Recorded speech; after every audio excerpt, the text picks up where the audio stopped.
ഇന്ന് നമ്മൾ ഡിസ്കസ് ചെയ്യാൻ പോകുന്നത് സുവോളജി +1 ചാപ്റ്റർ 1 ദ ലിവിങ് വേൾഡിൽ പാർട്ട് 3 ആണ്. പാർട്ട് 1 പാർട്ട് 2 എന്ന് പറയുന്ന രണ്ട് പാർട്സും കണ്ടതിന് ശേഷം മാത്രം പാർട്ട് 3യിലേക്ക് കടക്കുക. ഇന്ന് നമ്മൾ ഡിസ്കസ് ചെയ്യാൻ പോകുന്ന ടോപ്പിക്സ് റീപ്രൊഡക്ഷൻ ആൻഡ് മെറ്റബോളിസം എന്നുള്ളത് ആദ്യത്തെ ടോപ്പിക്കാണ്. റീപ്രൊഡക്ഷനും മെറ്റബോളിസവും ലൈഫിൻ്റെ ഡിഫൈനിങ് ഫീച്ചർ ആണോ എന്നുള്ള ഒരു ചെക്കിംഗ് ആണ് ആദ്യം ചെയ്യുന്നത്. അത് നമ്മൾ പാർട്ട് 1ൽ അപ്ലോഡ് ചെയ്തപ്പോൾ മിസ്സായിപ്പോയ പാർട്ടാണ്. അത് അപ്ലോഡ് ചെയ്തതിൻ്റെ ഒരു പ്രശ്നം കാരണം അവിടെ അത് സ്കിപ്പായി പോയതാണ്. അത് ഈ പാർട്ടിൽ നമ്മൾ പറയുന്നുണ്ട്. അതോടൊപ്പം തന്നെ ടാക്സോണമിയെ കുറിച്ച് പറയുന്നുണ്ട്. Taxonomic hierarchy, taxonomic AIDS. ഇതോടുകൂടി ഇത്രയും കാര്യങ്ങൾ എന്ന് പറയുന്നതോടുകൂടി ഈ ലെസൺ അവസാനിക്കുകയാണ്. അപ്പം നമ്മൾ ആ മിസ്ഡ് ഔട്ടായ ഭാഗത്ത് നിന്ന് തുടങ്ങുകയാണ്. റീപ്രൊഡക്ഷൻ്റെ കാര്യങ്ങൾ നമ്മൾ പറഞ്ഞതിന് ശേഷമാണ് അത് സ്കിപ്പ് ചെയ്ത് നേരെ കാറ്റബോളിസത്തിലേക്ക് കടന്നത്. അപ്പോൾ റീപ്രൊഡക്ഷൻ എന്ന് പറയുന്നത് ഒരു ലൈഫിൻ്റെ ഒരു ഡിഫൈനിങ് ഫീച്ചർ ആണോ എന്ന് നമ്മൾ ചെക്ക് ചെയ്യുന്ന സമയത്താണ് അതങ്ങനെ പോയിട്ടുള്ളത്. അതിന് മുമ്പ് നമ്മൾ പല കാര്യങ്ങളും പല സെല്ലുലാർ ഓർഗനൈസേഷനെ കുറിച്ചിട്ടും അതുപോലെ തന്നെ ഗ്രോത്തിനെ കുറിച്ചിട്ടുമൊക്കെ ഡിസ്കസ് ചെയ്തിട്ടുണ്ടായിരുന്നു. അങ്ങനെ പല ഡിഫൈനിങ് പ്രോസസ്സസ് ഓഫ് ലൈഫ് ഏതൊക്കെയാണെന്നുള്ള കാര്യങ്ങളൊക്കെ ആയിരുന്നു നമ്മൾ ഡിസ്കസ് ചെയ്തിരുന്നത്. അപ്പോൾ നമ്മൾ ഇപ്പോൾ നോക്കുന്നത് റീപ്രൊഡക്ഷൻ ഏതൊക്കെ തരത്തിലുള്ളതാണ്. Asexual, sexual and vegetative. അങ്ങനെ 3 തരത്തിലുള്ള റീപ്രൊഡക്ഷൻ ഉണ്ടായിരിക്കാം. ഓക്കെ, അപ്പോൾ ഒരു ഓർഗാനിസം അതിൻ്റെ ഇൻഡിവിജ്വൽസിനെ പ്രൊഡ്യൂസ് ചെയ്യുന്നതിനെയാണ് റീപ്രൊഡക്ഷൻ എന്ന് പറയുന്നത്.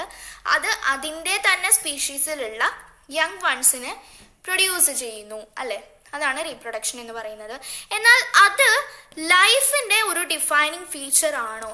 ജീവനുള്ള വസ്തുക്കൾ അല്ലെങ്കിൽ ജീവനുണ്ട് എന്ന് നമുക്ക് പറയണമെങ്കിൽ ആ ഒരു ഓർഗാനിസം റീപ്രൊഡ്യൂസ് ചെയ്യുന്നതായിരിക്കണം. എല്ലാ ഓർഗാനിസംസും, ജീവനുള്ള എല്ലാ ഓർഗാനിസംസും റീപ്രൊഡ്യൂസ് ചെയ്യുന്നതാണ് എന്ന് നമുക്ക് ഉറപ്പിച്ച് പറയാൻ പറ്റുമോ? ലൈഫ് എന്നാൽ റീപ്രൊഡ്യൂസ് ചെയ്യുന്നവയാണ് എന്ന് നമുക്ക് പറയാൻ പറ്റുമോ?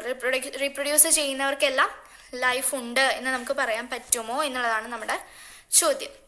ഫോർ എക്സാമ്പിൾ, ഇപ്പോൾ നമ്മളിപ്പോൾ ചുറ്റുവട്ടത്ത് നോക്കിക്കഴിഞ്ഞാൽ എല്ലാ ജീവികൾക്കും അതിൻ്റെ തന്നെ യങ് വൺസിനെ ഉണ്ടാക്കാനായിട്ട് സാധിക്കും. അതായത് പക്ഷികൾക്കാണെങ്കിൽ മുട്ടയിടലായിരിക്കാം, അതുപോലെ തന്നെ മാമൽസിലാണെങ്കിൽ പ്രസവിക്കുന്നവരായിരിക്കാം. അതുപോലെ തന്നെ പല മോഡ്സ് ഓഫ് റീപ്രൊഡക്ഷനിൽ യൂണിസെല്ലാർ ഓർഗാനിസംസ് മുതൽ മൾട്ടിസെല്ലാർ ഓർഗാനിസംസ് വരെ റീപ്രൊഡ്യൂസ് ചെയ്യുന്നതൊക്കെ പല തരത്തിലാണെങ്കിലും അവരൊക്കെ റീപ്രൊഡ്യൂസ് ചെയ്യുന്നുണ്ട്, അല്ലേ? എല്ലാവരും റീപ്രൊഡ്യൂസ് ചെയ്യുന്നുണ്ട്. അപ്പം നമുക്കിതിനെ ലൈഫിൻ്റെ ഡിഫൈനിങ് ഫീച്ചർ ആക്കിക്കൂടെ? പക്ഷെ പറ്റില്ല. കാരണം എന്താണെന്ന് വെച്ച് കഴിഞ്ഞാൽ റീപ്രൊഡ്യൂസ് ചെയ്യാത്ത ഓർഗാനിസംസ് ഉണ്ട്. അതായത് മ്യൂളുകൾ, sterile worker bees, infertile human couples, അതൊക്കെയാണ് എക്സാമ്പിൾ. ഇപ്പോൾ മ്യൂളിൻ്റെ പടമാണ് അവിടെ കാണിച്ചിരിക്കുന്നത്.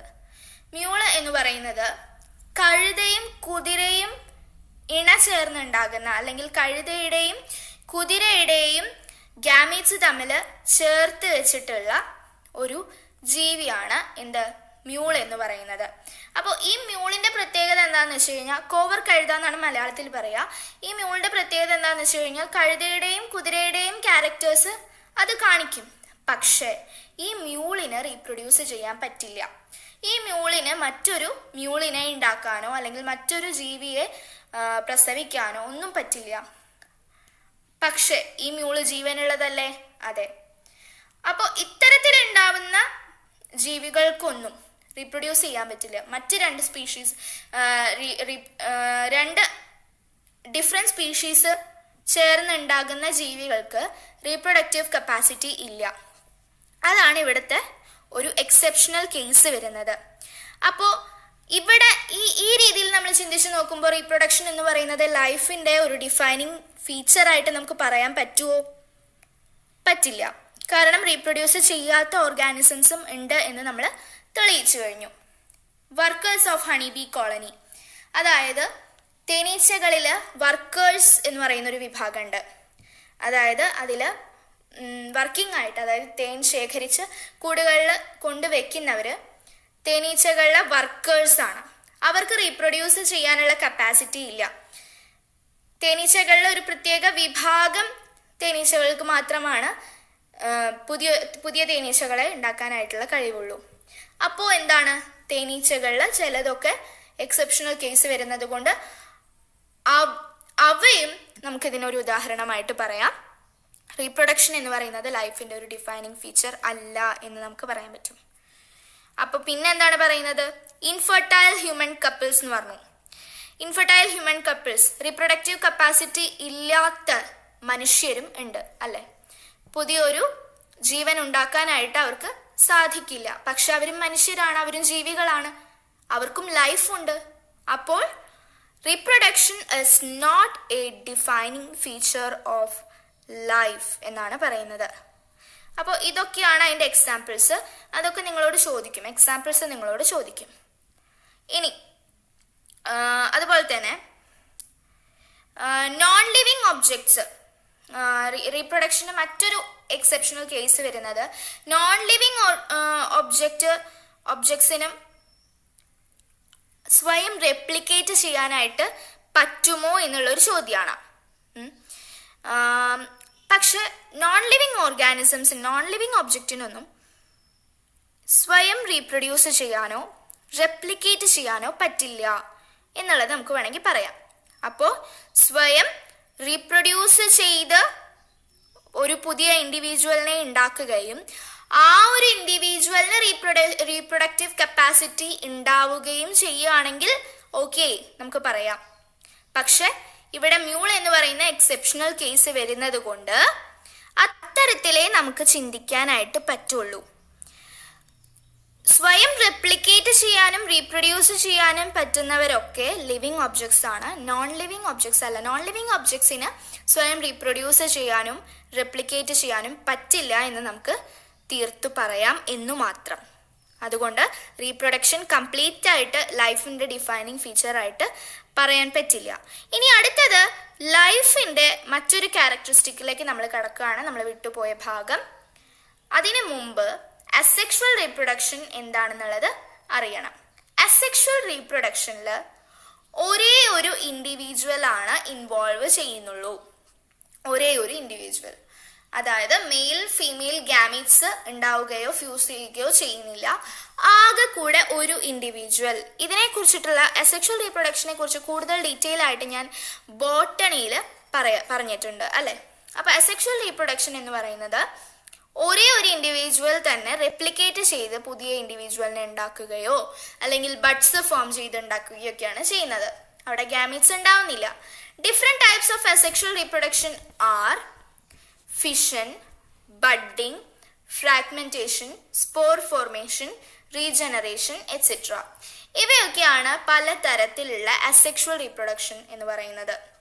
അപ്പോൾ ഫിഷൻ വഴി, അതായത് ബൈനറി ഫിഷനാണ് അമീബയിലുള്ളത്, പാരമീസിയത്തിലുള്ളത്. അതുപോലെ തന്നെ രണ്ടായി പിളരുക, രണ്ടായിട്ട് ഉള്ളതിനെ ബൈനറി എന്ന് പറയുന്നു. രണ്ടാവാതെ തന്നെ രണ്ടിൽ കൂടുതൽ ഇതുപോലെ ഫിഷൻ വഴി ഉണ്ടാകാം.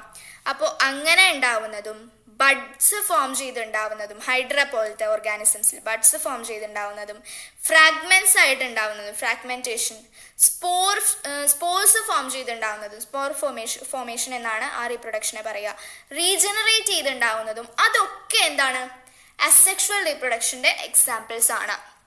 In unicellular organisms like amoeba, paramecium, etc., reproduction is nothing but growth that involves cell division.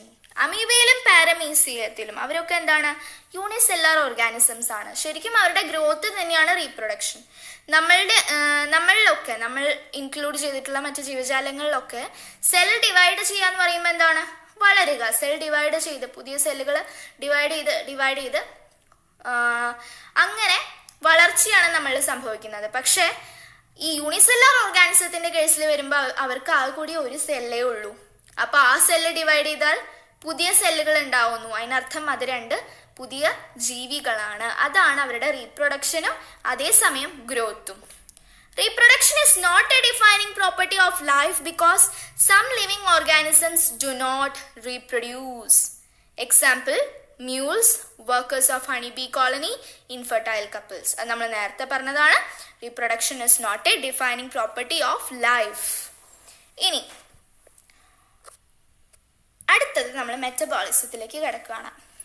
Metabolism എന്ന് പറയുമ്പോൾ എന്താണ്? Metabolism means sum total of all chemical reactions occurring in a living system. ഒരു living സിസ്റ്റത്തിൽ, അതായത് ഒരു ജീവനുള്ള ഒരു ശരീരത്തിൽ എന്ന് വേണമെങ്കിൽ പറയാം, ആ ശരീരത്തിൽ ഉണ്ടാകുന്ന എല്ലാ കെമിക്കൽ റിയാക്ഷൻസിൻ്റെയും, എല്ലാ രാസപ്രവർത്തനങ്ങളുടെയും സം ടോട്ടൽ, എല്ലാത്തിൻ്റെയും ഒരുമിച്ചുള്ള ഒരു വ്യവസ്ഥയാണ് എന്ന് പറയാം മെറ്റബോളിസം എന്ന് പറയുമ്പോൾ. ഉപാപചയ പ്രവർത്തനങ്ങൾ എന്ന് മലയാളം മീഡിയംകാർ ഇതിനെ പഠിച്ചിട്ടുണ്ടായിരിക്കാം. മെറ്റബോളിസത്തിനെ രണ്ടായി തരംതിരിക്കാം, അനബോളിസം, കെറ്റബോളിസം. അവ ഏതാണെന്ന് അറിഞ്ഞു കഴിഞ്ഞാൽ എന്താണ് മെറ്റബോളിസം എന്നുള്ളതിനെ കുറിച്ച് നിങ്ങൾക്കൊരു ഐഡിയ കിട്ടും. അനബോളിസം എന്ന് പറയുമ്പോൾ ഒരു ബിൽഡിംഗ് അപ്പ് പ്രോസസ്സാണ്. അതായത് making large molecules from small components. ചെറുതിൽ നിന്നും വലുതിനെ ഉണ്ടാക്കുകയാണ് അനബോളിസം എന്ന് പറയുമ്പോൾ.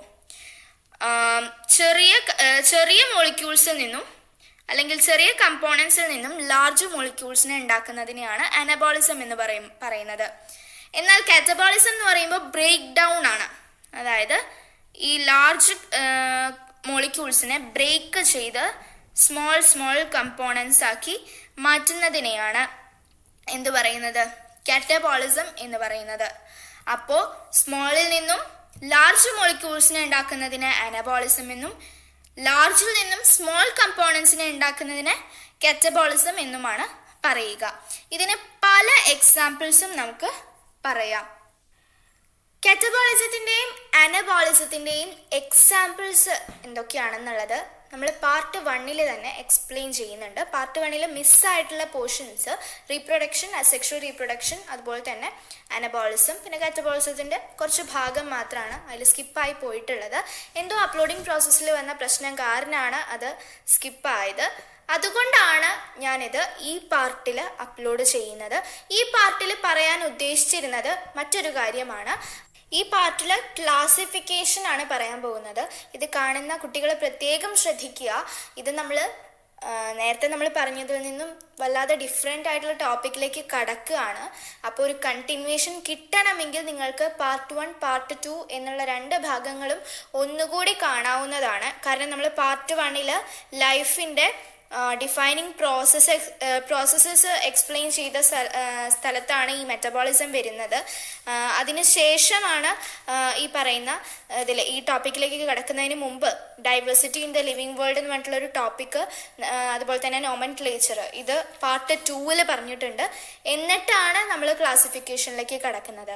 ക്ലാസിഫിക്കേഷൻ എന്നുള്ള ടോപ്പിക്കാണ് ഈ പാർട്ടിൽ പറയേണ്ടത്. അപ്പം നമ്മൾ ക്ലാസിഫിക്കേഷനെ കുറിച്ചിട്ടാണ് ഇനി പഠിക്കാൻ പോകുന്നത്. എങ്ങനെ ജീവികൾക്ക് നെയിമിങ് ചെയ്യാം എന്നുള്ളത് നമ്മൾ പഠിച്ചു അല്ലേ? പാർട്ട് 1 നമ്മൾ പഠിച്ചു.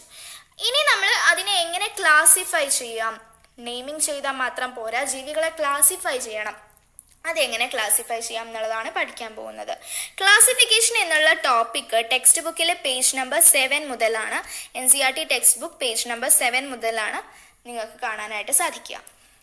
Classification is the process by which anything is grouped into convenient categories based on some easily observable characters.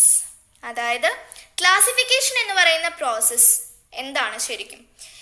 ഏതിനെയും convenient കാറ്റഗറീസിലേക്ക് group ചെയ്യുക എന്നുള്ളൊരു പ്രോസസ്സാണ്. അതായത് ലോകത്തിലെ മൊത്തം ജീവജാലങ്ങളെ നമ്മൾ കണക്കിലെടുക്കുകയാണെങ്കിൽ അവയെ നമുക്ക് എങ്ങനെ തരംതിരിക്കാം? ഏറ്റവും സിമ്പിൾ ആയിട്ടുള്ള ഒരു ക്ലാസിഫിക്കേഷൻ എന്താണ്? പ്ലാന്റ്സ് ആൻഡ് ആനിമൽസ്, അങ്ങനെ നമുക്ക് തരംതിരിക്കാം. അങ്ങനെ തരംതിരിച്ചു കഴിഞ്ഞാൽ പക്ഷെ നമുക്ക് കുറേ എക്സെപ്ഷൻസ് വരും. ആനിമൽസ് തന്നെ പലതരത്തിലുണ്ട്, പ്ലാന്റ്സ് തന്നെ പലതരത്തിലുണ്ട്, അങ്ങനെ ക്ലാസിഫൈ ചെയ്യേണ്ടി വരും. അപ്പോൾ അങ്ങനെ ക്ലാസിഫിക്കേഷൻ എന്ന് പറയുന്ന പ്രോസസ്സ് എന്താണ്? വെറുതെ നമുക്ക് മനസ്സിലാവാൻ എളുപ്പത്തിന് തരംതിരിക്കാനും ഇത് ഇന്ന തരത്തിലുള്ള ജീവിയാണെന്നുള്ളതും ഒക്കെ മനസ്സിലാവാനും അതിനെക്കുറിച്ച് കൂടുതൽ പഠിക്കാനും ഒക്കെ എളുപ്പത്തിന് ചെയ്യുന്ന ഒരു പരിപാടിയാണ്.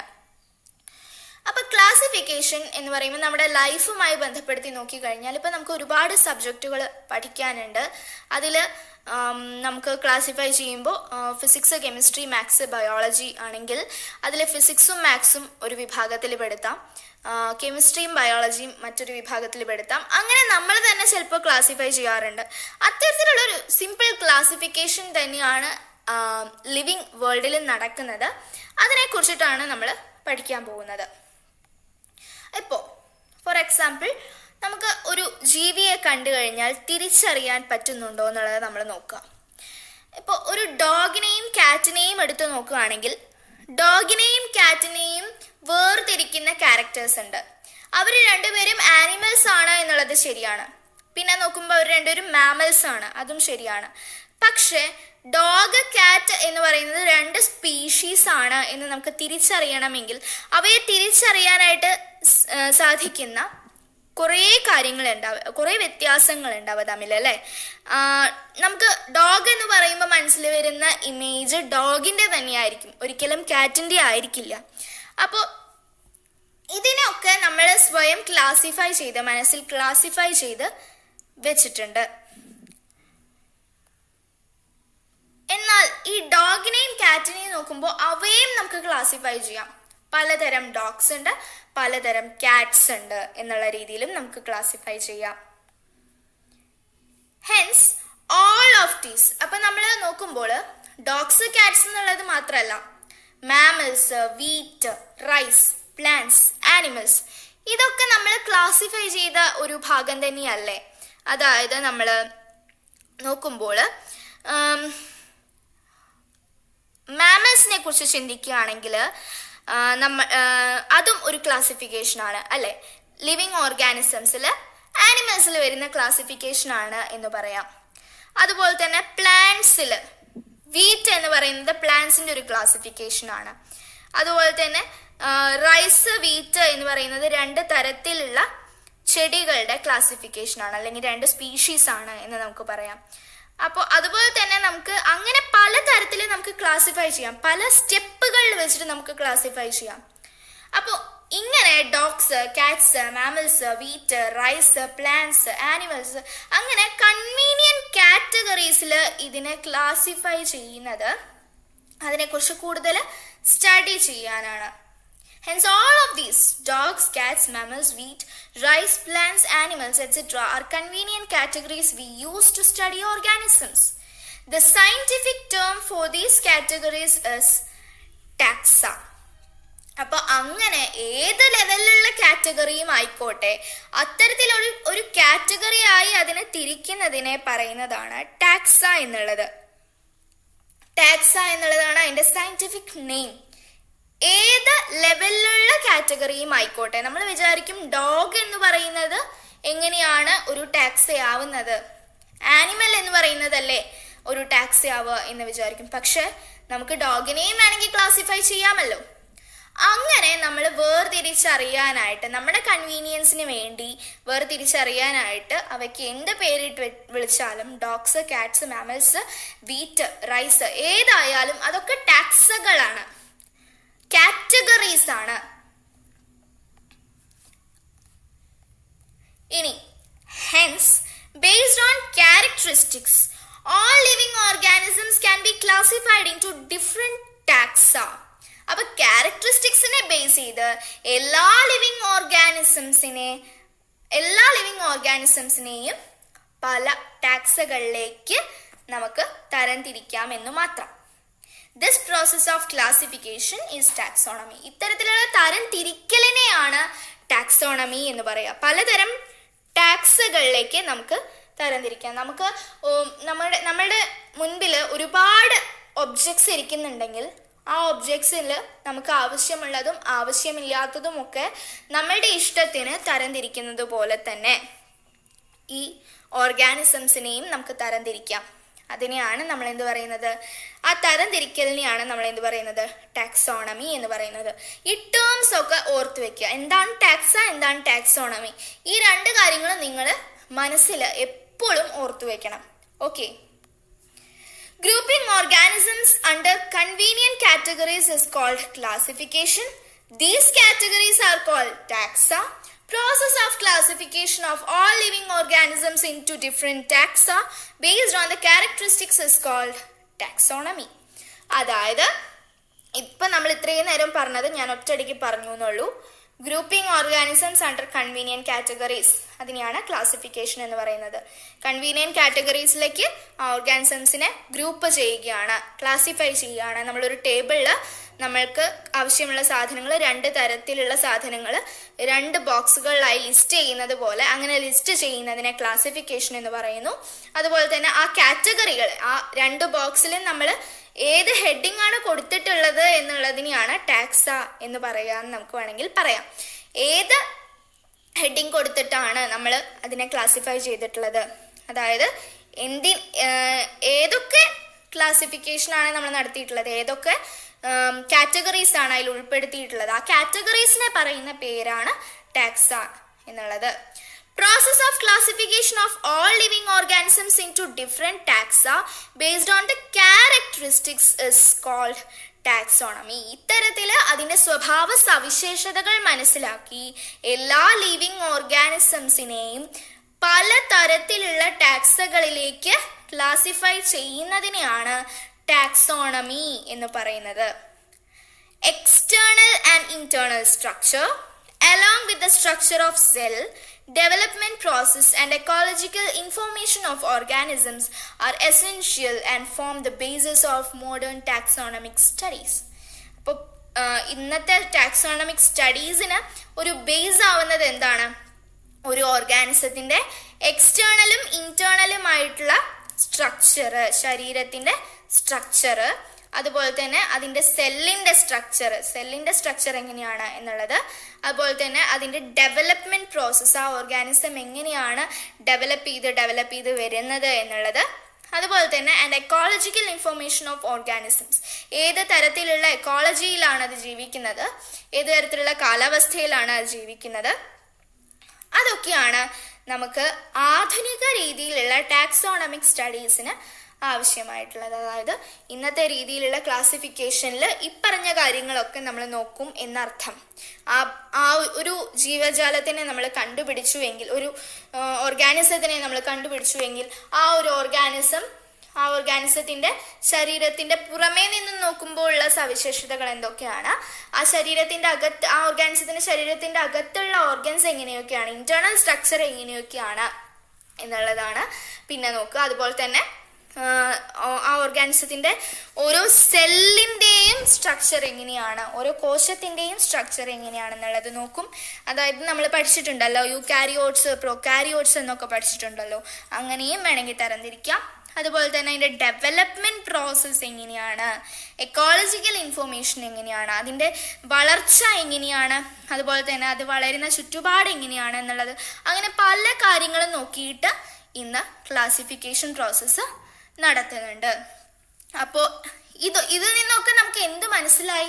ടാക്സോണമിക് സ്റ്റഡീസിന് ഏറ്റവും അടിസ്ഥാനപരമായിട്ടുള്ള കാര്യങ്ങൾ എന്തൊക്കെയാണ്? അതായത് ക്ലാസിഫിക്കേഷൻ നടത്തണമെങ്കിൽ എന്തെല്ലാം കാര്യങ്ങൾ പ്രധാനമായും നമ്മൾ ശ്രദ്ധിച്ചിരിക്കണം? Characterization, identification, classification and nomenclature. Characterization എന്ന് പറയുമ്പോൾ നമ്മൾ അതിൻ്റെ ക്യാരക്ടർ എങ്ങനെയാണ്, അതിൻ്റെ സവിശേഷതകൾ എന്തൊക്കെയാണെന്നുള്ളത് നമ്മൾ നോക്കണം. അതുപോലെ തന്നെ ഐഡന്റിഫിക്കേഷൻ, ആ ഒരു ഓർഗാനിസത്തിനെ തിരിച്ചറിയുന്നത് എന്ത് വെച്ചിട്ടാണ്, ആ ഒരു ഓർഗാനിസത്തിന് എന്തുണ്ട്, അല്ലെങ്കിൽ ആ ഒരു ഓർഗാനിസത്തിൻ്റെ ബോഡിയുടെ പ്രത്യേകത എന്താണ് എന്നുള്ളതൊക്കെ വെച്ചിട്ടാണ്. ഫോർ എക്സാമ്പിൾ, നമ്മൾ കടുവയെ തിരിച്ചറിയുന്നതിന് ഒരു ചെറിയൊരു എക്സാമ്പിളാണ്. കടുവയെ തിരിച്ചറിയുന്നത്, കടുവയും പുലിയെയും സെപ്പറേറ്റ് നമുക്ക് എങ്ങനെയാണ് മനസ്സിലാവുന്നത്? കടുവയുടെ ദേഹത്ത് വരകളാണുള്ളത്, പുലിയുടെ ദേഹത്ത് പുള്ളികളാണുള്ളത്. അപ്പം നമുക്ക് എങ്ങനെയാണ്? അതൊരു ഐഡന്റിഫിക്കേഷൻ മാർക്കാണ്. അതിനെ ഐഡന്റിഫൈ ചെയ്യുന്നത് അതിൻ്റെ എക്സ്റ്റേണൽ ബോഡി ഫീച്ചേഴ്സ് വെച്ചിട്ടാണ്. അത്തരത്തിലുള്ള ഒരു ഐഡന്റിഫിക്കേഷൻ നമുക്ക് കണ്ടെത്താൻ സാധിക്കണം. അതുപോലെ തന്നെ നമുക്ക് അതിനെ ക്ലാസിഫൈ ചെയ്യാനും ഇന്ന കാറ്റഗറിയിലേക്ക് അതിനെ പെടുത്താനും, അതുപോലെ തന്നെ അതിന് നാമകരണം ചെയ്യാനും, അതായത് നോമൻക്ലേച്ചർ എന്ന് പറയുമ്പോൾ നാമകരണം, ഞാൻ കഴിഞ്ഞ വീഡിയോയിൽ പറഞ്ഞിട്ടുണ്ടല്ലോ. അപ്പം നാമകരണം ചെയ്യാനും നമുക്ക് പറ്റണം. അത് processes that are basic to taxonomy. ടാക്സോണമിയുടെ ഏറ്റവും അടിസ്ഥാന അടിസ്ഥാനപരമായിട്ടുള്ള പ്രോസസ്സസ് ആണ് ഈ പറഞ്ഞവയെല്ലാം. സിസ്റ്റമാറ്റിക്സ്, ഇത് നിങ്ങൾക്ക് എക്സാമിന് വൺ വേർഡ് ആയിട്ട് ചോദിക്കാൻ സാധ്യതയുള്ള ഒരു വാക്കാണ് സിസ്റ്റമാറ്റിക്സ് എന്ന് പറയുന്നത്. സിസ്റ്റമാറ്റിക്സിനെ കുറിച്ചിട്ട് നിങ്ങൾ ഡീപ്പായിട്ട് അറിഞ്ഞിരിക്കണം. ടെക്സ്റ്റ് ബുക്കിൽ അത് ചെറിയൊരു ഭാഗത്ത് മാത്രമേ മെൻഷൻ ചെയ്തു പോകുന്നുള്ളൂ എങ്കിലും എക്സാമിന് പലതവണ വൺ വേർഡ് ആയിട്ട് ചോദിക്കാറുള്ളതാണ്. Human beings were since long not only interested in knowing more about the different kinds of organisms and their diversities, but also the relationships among them. This branch of study was referred to as systematics. അതായത് പണ്ട് മുതലേ human ബീങ്സിന്റെ പ്രത്യേകത എന്താണെന്ന് വെച്ച് കഴിഞ്ഞാൽ അവര് പലതരത്തിലുള്ള ഓർഗാനിസംസിനെ കാണുകയും ഐഡന്റിഫൈ ചെയ്യുകയും മാത്രമല്ല ചെയ്തിരുന്നത്, അവ തമ്മിലുള്ള ബന്ധങ്ങളും കൂടി നോക്കിയിരുന്നു. ഈ ഒരു ഓർഗാനിസം മറ്റൊരു ഓർഗാനിസവുമായിട്ട് എങ്ങനെയെല്ലാം ബന്ധപ്പെട്ടിരിക്കുന്നു, അതായത് അവർ തമ്മിലുള്ള റിലേഷൻസും കൂടി നോക്കിയിരുന്നു. അതായത് കുരങ്ങന്മാരും മനുഷ്യന്മാരും തമ്മിലുള്ള റിലേഷൻ എന്നുള്ളത് പണ്ട് മുതലേ ചിന്തിച്ചിരുന്ന കാര്യമാണ്. അപ്പോൾ അങ്ങനെ പല ഓർഗാനിസംസും തമ്മിലുള്ള കണക്ഷൻസ്, നമ്മൾ ഇന്ന് കാണുന്ന പല ഓർഗാനിസംസിനും തമ്മിൽ സാമ്യമുണ്ട് അല്ലെ, തമ്മിൽ അവരുടെ പല കാര്യങ്ങളും തമ്മിൽ ഒരുപാട് സാമ്യം ഉള്ളത് കൊണ്ട് നമ്മൾ അതിനെ പ്രത്യേക രീതിയിൽ അതിനെ കാണാനും പഠിക്കാനും തുടങ്ങി. അതുപോലെ തന്നെ പണ്ട് മുതലേ ഇങ്ങനെ ചിന്തിക്കുന്നവരുണ്ടായിരുന്നു എന്നാണ് പറയുന്നത്. ഇങ്ങനത്തെ ബ്രാഞ്ച് ഓഫ് സ്റ്റഡിയെയാണ് സിസ്റ്റമാറ്റിക്സ് എന്ന് വിളിക്കുന്നത്. അങ്ങനെ ഓർഗാനിസംസ് തമ്മിലുള്ള ബന്ധം പഠിക്കുന്നതിനെയാണ് സിസ്റ്റമാറ്റിക്സ് എന്ന് പറയുന്ന ബ്രാഞ്ച് നോക്കുന്നത്. അപ്പോൾ the word systematics is derived from the Latin word systema, which means systematic arrangement of organisms. ഓർഗാനിസംസിന്റെ സിസ്റ്റമാറ്റിക് അറേഞ്ച്മെന്റ് എന്നർത്ഥം വരുന്ന സിസ്റ്റമ എന്നുള്ള ലാറ്റിൻ വേർഡിൽ നിന്നാണ് സിസ്റ്റമാറ്റിക്സ് എന്ന് പറയുന്ന ഒരു വാക്ക് എടുത്തിട്ടുള്ളത്. അതുപോലെ തന്നെ ലിനൈസ് എന്ന് പറയുന്ന ശാസ്ത്രജ്ഞൻ അദ്ദേഹത്തിന്റെ ഒരു പുസ്തകത്തില് സിസ്റ്റമ നേച്ചുറ എന്ന് പറയുന്ന പുസ്തകത്തില് ആ സിസ്റ്റമ എന്ന് പറയുന്ന വാക്ക് ഉപയോഗിച്ചതോടുകൂടി അതിന് കൂടുതൽ പ്രശസ്തിയേറി. അതായത് അപ്പോഴാണ് സിസ്റ്റമ എന്ന് പറയുന്ന ആ ഒരു വാക്കിന് കൂടുതൽ പ്രാധാന്യം വന്നു തുടങ്ങിയത്. സിസ്റ്റമാറ്റിക്സ് എന്ന് പറയുന്ന ഒരു ശാസ്ത്രശാഖയും കൂടി വളരാനായിട്ട് തുടങ്ങി. Systematics takes into account evolutionary relationships between organisms. ഞാൻ നേരത്തെ പറഞ്ഞ പോലെ തന്നെ പരിണാമം വഴി ഉണ്ടായിട്ടുള്ള ബന്ധങ്ങളെ പഠിക്കാനാണ് ഈ സിസ്റ്റമാറ്റിക്സ് എന്ന് പറയുന്ന ഈ ഒരു ശാസ്ത്രശാഖ ഉപയോഗിച്ചിട്ടുള്ളത്. ഒരുപാട് ജീവികൾ തമ്മിലുള്ള റിലേഷൻഷിപ്സ് മനസ്സിലാക്കാനായിട്ട്. സിസ്റ്റമാറ്റിക്സിനെ കുറിച്ച് പേജ് നമ്പർ 8 കൊടുത്തിട്ടുണ്ട് ടെക്സ്റ്റ് ബുക്കിൽ. ഒരു പാരഗ്രാഫിൽ മാത്രമേ അതിനെക്കുറിച്ച് കൊടുത്തിട്ടുള്ളൂ. അപ്പം നിങ്ങളതൊന്ന് വായിച്ചു നോക്കുക. ഇതോടൊപ്പം തന്നെ ഞാൻ പറയട്ടെ, പല കുട്ടികളും സുവോളജിയുടെ നോട്ട്സ് ചോദിക്കുന്നുണ്ട് കമൻറ്റ് ബോക്സിൽ. ബോട്ടണി സുവോളജി നോട്ട്സ് ചോദിക്കുന്നുണ്ട്. പക്ഷെ നിങ്ങളോടൊരു കാര്യം പറയട്ടെ, NCERT ടെക്സ്റ്റ് അതായിരിക്കണം നിങ്ങളുടെ ഏറ്റവും പ്രധാനപ്പെട്ട ഫോക്കസ്. ബയോളജിയുടെ കേസിൽ പറയുകയാണെങ്കിൽ ഫിസിക്സും കെമിസ്ട്രിയും പോലെയല്ല ബയോളജി എന്ന് പറയുന്നതിൽ. NCERT ടെക്സ്റ്റിൽ നിന്നാണ് എല്ലാ കാര്യങ്ങളും ബയോളജിയിൽ വരുന്നത് എന്ന് മാത്രമല്ല, NCERT ടെക്സ്റ്റിലെ എല്ലാ കാര്യങ്ങളും നമ്മൾ പഠിച്ചിരിക്കണം. ബയോളജി പഠിക്കുമ്പോൾ പരീക്ഷയ്ക്ക് എല്ലാ ഭാഗത്തു നിന്നും ചോദ്യങ്ങൾ ചോദിക്കാൻ സാധ്യതയുള്ളത് കൊണ്ട് ഒരു ഭാഗവും നിങ്ങൾ വിടാൻ പാടില്ല. അപ്പം നിങ്ങൾക്ക് പ്രത്യേകം നോട്ട്സ് അതിന് തരേണ്ട ആവശ്യമില്ല. എന്നാൽ നിങ്ങൾക്കത് പഠിക്കാൻ എളുപ്പത്തിന് വേണ്ടിയിട്ട് ഞാൻ ഇപ്പോൾ കാണിക്കുന്ന സ്ലൈഡ്സ് നോക്കാവുന്നതാണ്. ഇത് മെയിൻ പോയിന്റ്സ്, ഇമ്പോർട്ടൻറ്റ് പോയിന്റ്സ് പഠിക്കാൻ എളുപ്പമാവുന്ന രീതിയിലാണ് ഞാനിവിടെ നോട്ട് ചെയ്തിരിക്കുന്നത്. അപ്പം അതുകൊണ്ട് നോട്ട്സ് വേണമെന്നുള്ളവർക്ക് ഞാൻ നോട്ട് ചെയ്തിരിക്കുന്നത് പോലെ തന്നെ നിങ്ങൾക്ക് പഠിക്കാവുന്നതാണ്. എന്നാൽ NCERT ടെക്സ്റ്റ് ബുക്കിൻ്റെ കാര്യം നിങ്ങൾ ഒരിക്കലും മറക്കരുത്. ഇതോടൊപ്പം തന്നെ NCERT ടെക്സ്റ്റും കൂടി ഒന്ന് റെഫർ ചെയ്ത് പോവുക.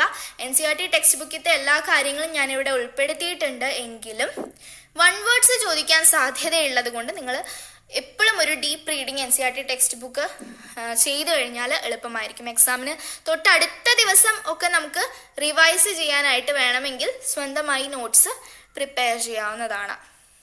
ഇനി നമ്മൾ പതുക്കെ ക്ലാസിഫിക്കേഷൻ്റെ മെയിൻ പോയിന്റ്സ് എന്തൊക്കെയാണെന്നുള്ളതിലേക്ക് പോവുകയാണ്. അതായത് എങ്ങനെ ക്ലാസിഫൈ ചെയ്യാം എന്നുള്ളതിലേക്ക് പോവുകയാണ്. അപ്പോൾ അതിനു മുമ്പ് ഞാൻ വായിക്കുന്നത് നിങ്ങൾ ശ്രദ്ധിക്കുക. Classification is not a single step process but involves hierarchy of steps in which each step represents a rank or category. Classification എന്ന് പറയുന്നത് നമുക്ക് ഒരു സിംഗിൾ സ്റ്റെപ്പിൽ ചെയ്യാവുന്ന ഒരു കാര്യമല്ല, പക്ഷേ ഹൈറാർക്കി ഓഫ് സ്റ്റെപ്സ് ഉള്ളതാണ്. അനവധി സ്റ്റെപ്പുകൾ നമുക്ക് പല സ്റ്റെപ്പുകളായിട്ട് ചെയ്യേണ്ടതാണ് ക്ലാസിഫിക്കേഷൻ എന്നുള്ളത്. അപ്പം നമുക്ക് ഒറ്റയടിക്ക് പ്ലാന്റ്സ് ആനിമൽസ് എന്നുള്ള രീതിയിൽ തിരിക്കുക, അങ്ങനെയല്ല ശരിക്കും സയൻറ്റിഫിക് ആയിട്ടുള്ള രീതിയിലുള്ള ക്ലാസിഫിക്കേഷൻ. അതിൽ തന്നെ ഇപ്പോൾ പ്ലാന്റ്സിൽ പെടുന്ന ഒരു ഓർഗാനിസം ആണെങ്കിൽ ആ ഓർഗാനിസം പ്ലാന്റ്സിൽ ഏത് തരത്തിലുള്ള പ്ലാന്റ് ആണ്, ഏത് ഗ്രൂപ്പിൽ വരുന്ന പ്ലാന്റ് ആണ്, ഏത് കാറ്റഗറിയിൽ വരുന്നതാണ്, അതിൻ്റെ പ്രത്യേകത എന്തൊക്കെയാണ് എന്ന് നോക്കി അതിൻ്റെ സവിശേഷതകൾ അടിസ്ഥാനമാക്കി അങ്ങനെ പലതരം സ്റ്റെപ്പുകളിലായിട്ടാണ് ഇപ്പോൾ ക്ലാസിഫൈ ചെയ്യാറുള്ളത്. Since the category is a part of overall taxonomic arrangement, it is called the taxonomic category, and all the categories together constitute the taxonomic hierarchy. അപ്പോൾ കാറ്റഗറി എന്ന് പറയുമ്പോൾ ഞാൻ നേരത്തെ പറഞ്ഞ പോലെ പല കാറ്റഗറി ആയിട്ട് തിരിക്കുന്നു എന്ന് പറഞ്ഞു. ടാക്സ എന്ന് നമ്മൾ മുമ്പ് പറഞ്ഞിരുന്നു അല്ലേ. അപ്പോൾ ടാക്സ എന്നുള്ളത് പ്ലൂരലും ടാക്സോൺ എന്നുള്ളത് സിംഗുലർ ആയിട്ടാണ് ഉപയോഗിക്കാറ്. ടാക്സോണമിക് കാറ്റഗറി എന്ന് ഉദ്ദേശിക്കുന്നത് കൊണ്ടും അത് തന്നെയാണ്. അപ്പോൾ ഈ ടാക്സോണമിക് കാറ്റഗറി ഒരു ടാക്സോണമിക് കാറ്റഗറി എന്ന് പറഞ്ഞാൽ പോലും ഓവറോൾ ടാക്സോണമിക് അറേഞ്ച്മെന്റിന്റെ ഒരു ഭാഗം തന്നെയാണ് ഒരു ടാക്സോണമിക് കാറ്റഗറി എന്ന് പറയുന്നത്. അത് നിങ്ങൾക്ക് ഇനി കൂടുതൽ പഠിക്കുമ്പോഴേക്കും നിങ്ങൾക്ക് മനസ്സിലാവും. ഈ ലെസണിൽ കൂടുതൽ കാര്യങ്ങൾ ഞാൻ പറയാൻ പോവാണ്, അത് പറയുമ്പോഴേക്കും നിങ്ങൾക്ക് അത് മനസ്സിലാവും. And all categories together constitute the taxonomic hierarchy. ഇത്തരത്തിൽ എല്ലാ കാറ്റഗറീസും കൂടിയിട്ടുള്ളതിനെയാണ് ടാക്സോണമിക് ഹൈറാർക്കി എന്ന് പറയുന്നത്. അപ്പം നമുക്ക് എന്താണ് ടാക്സോണമിക് ഹൈറാർക്കി എന്ന് പഠിക്കാം. ടാക്സോണമിക് ഹൈറാർക്കി, ടാക്സോണമിക് ഹൈറാർക്കിയിൽ എന്തൊക്കെയാണ് വരുന്നത് നോക്കാം. സ്പീഷീസിലാണ് തുടങ്ങുന്നത്. നിങ്ങൾ പഠിക്കുമ്പോൾ ഈ മൊത്തം ടേബിൾ കാണാണ്ട് പഠിക്കണം. മൊത്തം പേരുകൾ ഇതേ ഓർഡറിൽ തന്നെ, ഒന്നുമില്ലെങ്കിൽ സ്പീഷീസിൽ നിന്നും കിങ്ഡത്തിലേക്ക് വരുന്ന രീതിയിൽ പഠിക്കാം, അല്ലെങ്കിൽ കിങ്ഡത്തിൽ നിന്നും സ്പീഷീസിലേക്ക് വരുന്ന രീതിയിൽ ആ ഒരു ഓർഡറിൽ പഠിക്കുക. ഏറ്റവും ചെറിയ ടാക്സോണമിക് കാറ്റഗറിയാണ് സ്പീഷീസ്. ഏറ്റവും ചെറിയ ക്ലാസിഫിക്കേഷൻ, അതായത് സ്പീഷീസിൽ നിന്നാണ് തുടക്കം. ഒരു ജീവിയെ ആ ജീവി ആക്കുന്നത് ആ ജീവിയുടെ സ്പീഷീസ് നെയിമാണ്. ആ ജീവി ഏത് ജീവിയാണെന്നുള്ളത് വ്യക്തമായി പറയുന്നത് അതിൻ്റെ സ്പീഷീസ് നെയിമാണ്. പിന്നീട് അത് ഏത് ഗ്രൂപ്പിലാണ് പെടുന്നത് എന്ന് നോക്കും, ഏത് തരത്തിലുള്ള ജീവിയാണെന്നുള്ളത് നോക്കും, അതാണ് ജീനസ്. അത്തരത്തിലുള്ള ജീവികൾ സാമ്യതയുള്ള ഒരുപാട് ജീനസ് ഉള്ള ജീവികളെ ഒരുമിച്ച് ഫാമിലിയിൽ പെടുത്തുകയും അങ്ങനത്തെ സമാനമായിട്ടുള്ള ഒരുപാട് ഫാമിലീസ് ഉള്ള ജീവികളെ ഓർഡറിൽ പെടുത്തുകയും അങ്ങനത്തെ ഒരുപാട് സമാനമായിട്ടുള്ള ഓർഡറിലുള്ളവയെ ക്ലാസ്സിലും പിന്നീട് ഫൈലത്തിലും പിന്നീട് കിങ്ഡം, ആനിമൽ കിങ്ഡത്തിൽ പെടുത്തുകയും ചെയ്യും. ആനിമൽ കിങ്ഡത്തിൽ എല്ലാ ജീവികളും പെടും. അതിൽ നിന്നും തരംതിരിച്ച് ഫൈലത്തിലേക്കും ക്ലാസ്സിലേക്കും ഓർഡറിലേക്കും ഫാമിലിയിലേക്കും ജീനസിലേക്കും അവസാനം ആ ഒരു ജീവിയുടെ സ്പീഷീസിലേക്കും നമ്മൾ കണ്ടെത്തി പോവുകയാണ് ചെയ്യുന്നത്. ഈ table text book page number 10 figure 1.1 കൊടുത്തിട്ടുണ്ട്. ഇതേ ഫിഗർ തന്നെയാണ്, നിങ്ങളത് കാണാതെ പഠിക്കണം എന്ന് മാത്രം. അപ്പോൾ നമുക്കത് നോക്കാം. സ്പീഷീസ് ഓരോന്നും നമ്മൾ എടുത്ത് പറയുകയാണ്. ഇപ്പം നമ്മൾ ആദ്യം സ്പീഷീസ് ആണ് പറയാൻ പോകുന്നത്. ഇപ്പം നമ്മൾ കണ്ട ഈ എല്ലാ കാറ്റഗറീസിനെ കുറിച്ചിട്ട് നമുക്ക് പഠിക്കണം അല്ലേ. അപ്പം നമുക്ക് ആദ്യം സ്പീഷീസിൽ നിന്ന് തുടങ്ങാം. എന്താണ് species? A group of similar organisms that interbreed one another to produce fertile offspring. അതായത് ഒരേ തരത്തിലുള്ള ഓർഗാനിസംസിന്റെ ഗ്രൂപ്പിനെയാണ് സ്പീഷീസ് എന്ന് പറയുന്നത്. ഒരേ തരത്തിലുള്ളത്, അതായത് മനുഷ്യർ എന്ന് പറയുന്നത്, മനുഷ്യർ തന്നെയാണ് ഒരു സ്പീഷീസ് എന്ന് പറയുന്നത്. മനുഷ്യരുടെ കൂട്ടത്തിൽ മങ്കീസിനെ പെടുത്താനായിട്ട് പറ്റില്ല. കാരണം എന്താണ്? അവർ മറ്റൊരു സ്പീഷീസാണ്. അപ്പോൾ മനുഷ്യരുടെ കൂട്ടത്തിൽ മനുഷ്യരെ മാത്രമേ പെടുത്താൻ പറ്റുള്ളൂ. ഹോമോസാപ്പിയൻസ് എന്ന് പറയുന്നതിൽ ആ ഒരു ഗ്രൂപ്പ് മാത്രമേ ഉണ്ടാവുള്ളൂ. അപ്പോൾ a group of similar organisms that interbreed one another to produce fertile offspring. മനുഷ്യൻ എന്നല്ല, ഏത് സ്പീഷീസ് ആണെങ്കിലും ഒരേ തരത്തിലുള്ള ഓർഗാനിസംസ് അടങ്ങുന്ന സിമിലാരിറ്റി, കേവലം സിമിലാരിറ്റി മാത്രമല്ല ഉള്ളത്, ഒരേ തരത്തിലുള്ള ഓർഗാനിസംസ് ആയിരിക്കണം. അവര് ഇന്റർബ്രീഡ് ചെയ്ത് കഴിഞ്ഞാൽ ഫെർട്ടൈൽ ആയിട്ടുള്ള ഒരു ഓഫ്സ്പ്രിങ്ങിനെ ഉണ്ടാക്കാനായിട്ട് അവർക്ക് പറ്റണം. അതായത് റീപ്രൊഡക്റ്റീവ് കപ്പാസിറ്റി ഉള്ള ഓഫ്സ്പ്രിങ്ങിനെയും കൂടി ഉണ്ടാക്കാൻ പറ്റണം. ഇത് പറയാൻ കാരണം എന്താണ്? ഞാൻ നേരത്തെ മ്യൂളിന്റെ കേസ് പറഞ്ഞല്ലോ. നമ്മൾ വിചാരിക്കും സ്പീഷീസ് എന്ന് പറയുമ്പോൾ എന്തുകൊണ്ടാണ് mule group of similar organisms interbreed each other എന്ന് പറയുന്നു. ടു പ്രൊഡ്യൂസ് ഓഫ് സ്പ്രിങ് എന്ന് മാത്രം പറയാൻ വെച്ചാൽ ശരിയാവില്ല. കാരണം സിമിലർ ഓർഗാനിസംസ് തമ്മിൽ ഇന്റർബ്രീഡ് ചെയ്താൽ മാത്രമല്ല ഓഫ് സ്പ്രിങ് ഉണ്ടാവുന്നത്. ഡിസിമിലർ ഓർഗാനിസംസ് ആയിട്ടുള്ള ഡോങ്കിയും ഹോഴ്സും ഇന്റർബ്രീഡ് ചെയ്യുമ്പോൾ മ്യൂൾ ഉണ്ടാവുന്നു എന്നുള്ളത് നമുക്കൊരു ചോദ്യമായിട്ട് മുന്നോട്ട് വയ്ക്കാം. എന്തുകൊണ്ടാണ് അങ്ങനെ? അപ്പൊ പിന്നെ എങ്ങനെയാ സിമിലർ ഓർഗാനിസംസ് ഇന്റർബ്രീഡ് ചെയ്തു കഴിഞ്ഞാൽ ഓഫ് സ്പ്രിങ് ഉണ്ടാവുന്നു? അങ്ങനെയാണെങ്കിൽ ആ സിമിലർ ഓർഗാനിസംസിനെയാണ് സ്പീഷീസ് എന്ന് പറയാ എന്ന് നമുക്കൊന്ന് ചോദിക്കാം. പക്ഷേ ഇവിടെ ഒരു വാക്ക് പറയുന്നുണ്ട്, ഫെർട്ടൈൽ ഓഫ് സ്പ്രിങ്. അവിടെ ഹോഴ്സും ഡോങ്കിയും ഇന്റർബ്രീഡ് ചെയ്തിട്ടാണ്, രണ്ട് ഡിഫറെന്റ് സ്പീഷീസിലുള്ള ഓർഗാനിസംസ് ഇന്റർബ്രീഡ് ചെയ്തിട്ടാണ് അവിടെ മ്യൂൾ ഉണ്ടാവുന്നതെങ്കിലും ആ മ്യൂള് ഫെർട്ടൈൽ അല്ല, ആ മ്യൂളിന് റീപ്രൊഡക്റ്റീവ് കപ്പാസിറ്റി ഇല്ല. അതിനർത്ഥം ഒരേ സ്പീഷീസിലുള്ള ജീവികൾ എന്ന് പറഞ്ഞാൽ ആ സ്പീഷീസിലുള്ള ജീവികൾ തമ്മിൽ ഇന്റർബ്രീഡ് ചെയ്യാൻ പറ്റുകയും അതുപോലെ തന്നെ അവർക്ക് ഫെർട്ടൈൽ ആയിട്ടുള്ള ഓഫ് സ്പ്രിങ് ഉണ്ടാവാനായിട്ട് സാധിക്കുകയും വേണം. ഫെർട്ടൈൽ എന്ന് പറയുമ്പോൾ റീപ്രൊഡക്ഷൻ ഉള്ള കപ്പാസിറ്റി ഉള്ള ഓഫ് സ്പ്രിങ് ആയിരിക്കണം അവർക്ക് ഉണ്ടാവേണ്ടത്. അത്തരത്തിലുള്ള സിമിലർ ഓർഗാനിസംസിനെയാണ് സ്പീഷീസ് എന്ന് പറയുന്നത്. ഇതിന്റെ ഡെഫിനിഷൻ ഇങ്ങനെയാണ്. കറക്റ്റ് ഇതുപോലെ തന്നെ പഠിച്ചു വെക്കണം എന്താണ് സ്പീഷീസ് എന്നുള്ളതിന്. ഇനി സ്പീഷീസ് നെയിം എന്ന് പറയുമ്പോൾ എന്താണെന്ന് നോക്കാം.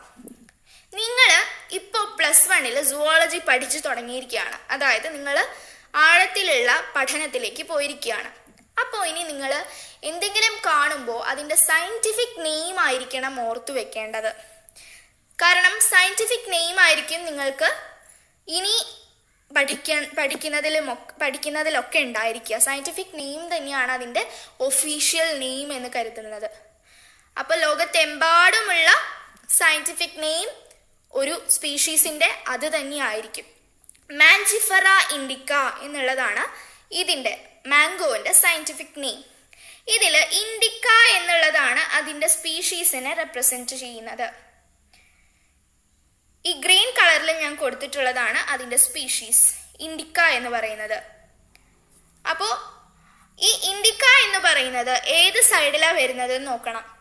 ഏതെങ്കിലും ഒരു സയൻറ്റിഫിക് നെയിം നിങ്ങൾ കാണുകയാണെങ്കിൽ അതിൻ്റെ സ്പീഷീസ് ഏതാണെന്ന് ചോദിക്കുകയാണെങ്കിൽ നിങ്ങൾ ഈ റൈറ്റ് സൈഡിൽ കൊടുത്തിട്ടുള്ള നെയിമാണ് നോക്കേണ്ടത്. അതായിരിക്കും അതിൻ്റെ സ്പീഷീസ് നെയിം എന്ന് പറയുന്നത്.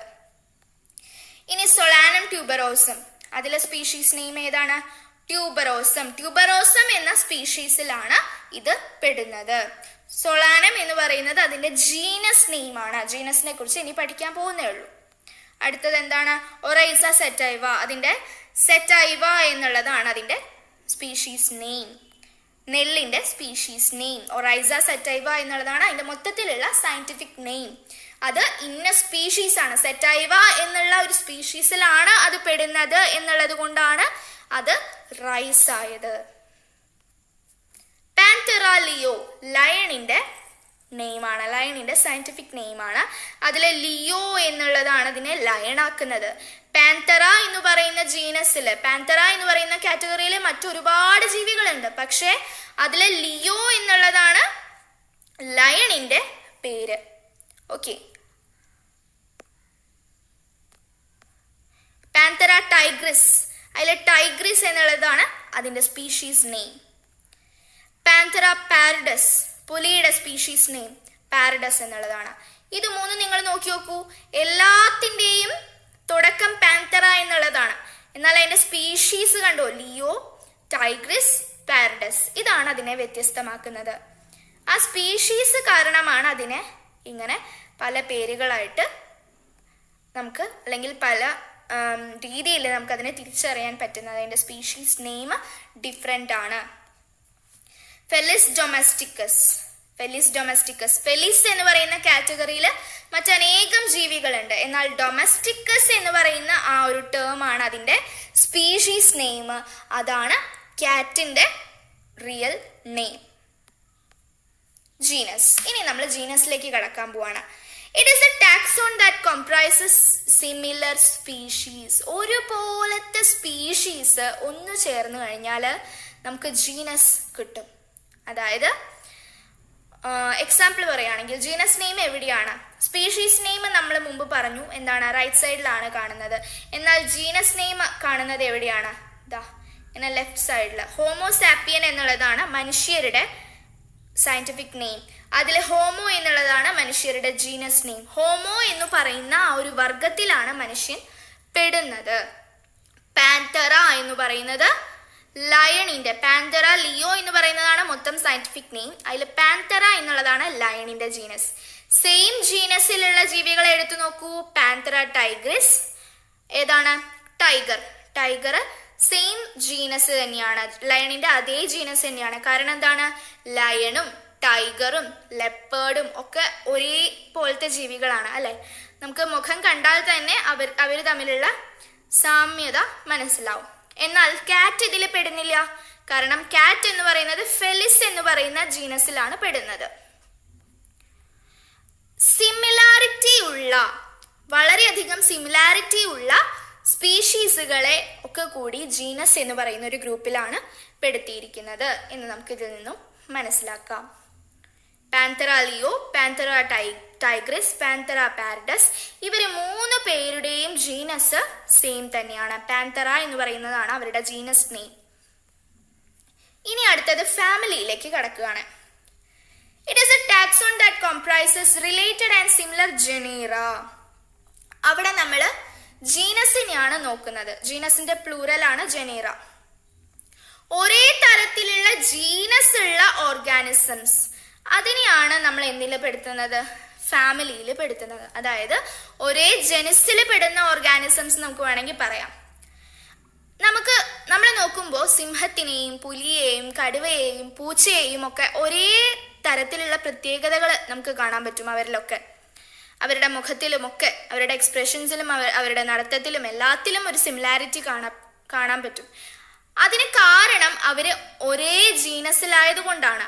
അതായത് ഒരേ ജീനസിലല്ല, ഒരേ തരത്തിലുള്ള ജീനസിൽ പെടുന്നത് കൊണ്ടാണ്. ഫെലിഡേ എന്ന് പറയുന്ന അല്ലെങ്കിൽ ഫെലിസ് എന്ന് പറയുന്ന ജീനസും പാന്തറ എന്ന് പറയുന്ന ജീനസും തമ്മിൽ വളരെയധികം സാമ്യമുണ്ട്. ഫെലിസ് എന്ന് പറയുന്നത് കാറ്റിന്റെ ജീനസ് ആണ്. പാന്തറ എന്ന് പറയുന്നത് ലയണിന്റെയും ടൈഗറിന്റെയും പുള്ളിപ്പുലിയുടെയും ജീനസ് ആണ്. അവര് തമ്മിൽ വളരെയധികം സാമ്യമുണ്ട്. 2 ജീനസുകൾ തമ്മിൽ സാമ്യമുണ്ട് എന്നുള്ളത് കൊണ്ട് ഇവരെ എല്ലാം കൂടി ഒരു ഫാമിലിയിൽ പെടുത്തിയിരിക്കുകയാണ്, ഫെലിഡേ എന്ന് പറയുന്ന ഫാമിലി. ഇവര് മാത്രമല്ല അതിലുള്ളത്. ഇത് എക്സാമ്പിൾ മാത്രമാണ് കാണിച്ചിരിക്കുന്നത്. 4 എക്സാമ്പിൾ എഴുതാൻ പറ്റിയിട്ടുള്ളൂ എന്ന് മാത്രം. അങ്ങനെ ഇവരൊക്കെ കൂടി ചേർന്നതാണ് ഫെലിഡേ എന്ന് പറയുന്ന family. Family is a taxon that comprises related and similar genera. ഇതിൽ നിന്നും നിങ്ങൾക്ക് ബാക്കിയുള്ളതിന്റെ ഡെഫിനിഷൻ ഉണ്ടാക്കി എടുക്കാൻ പറ്റും. ജീനസ് നമ്മൾ എന്താ പറഞ്ഞത്? സിമിലർ സ്പീഷീസിന്റെ കൂട്ടമാണ് ജീനസ് എന്ന് പറഞ്ഞു. ഫാമിലി എന്താണ്?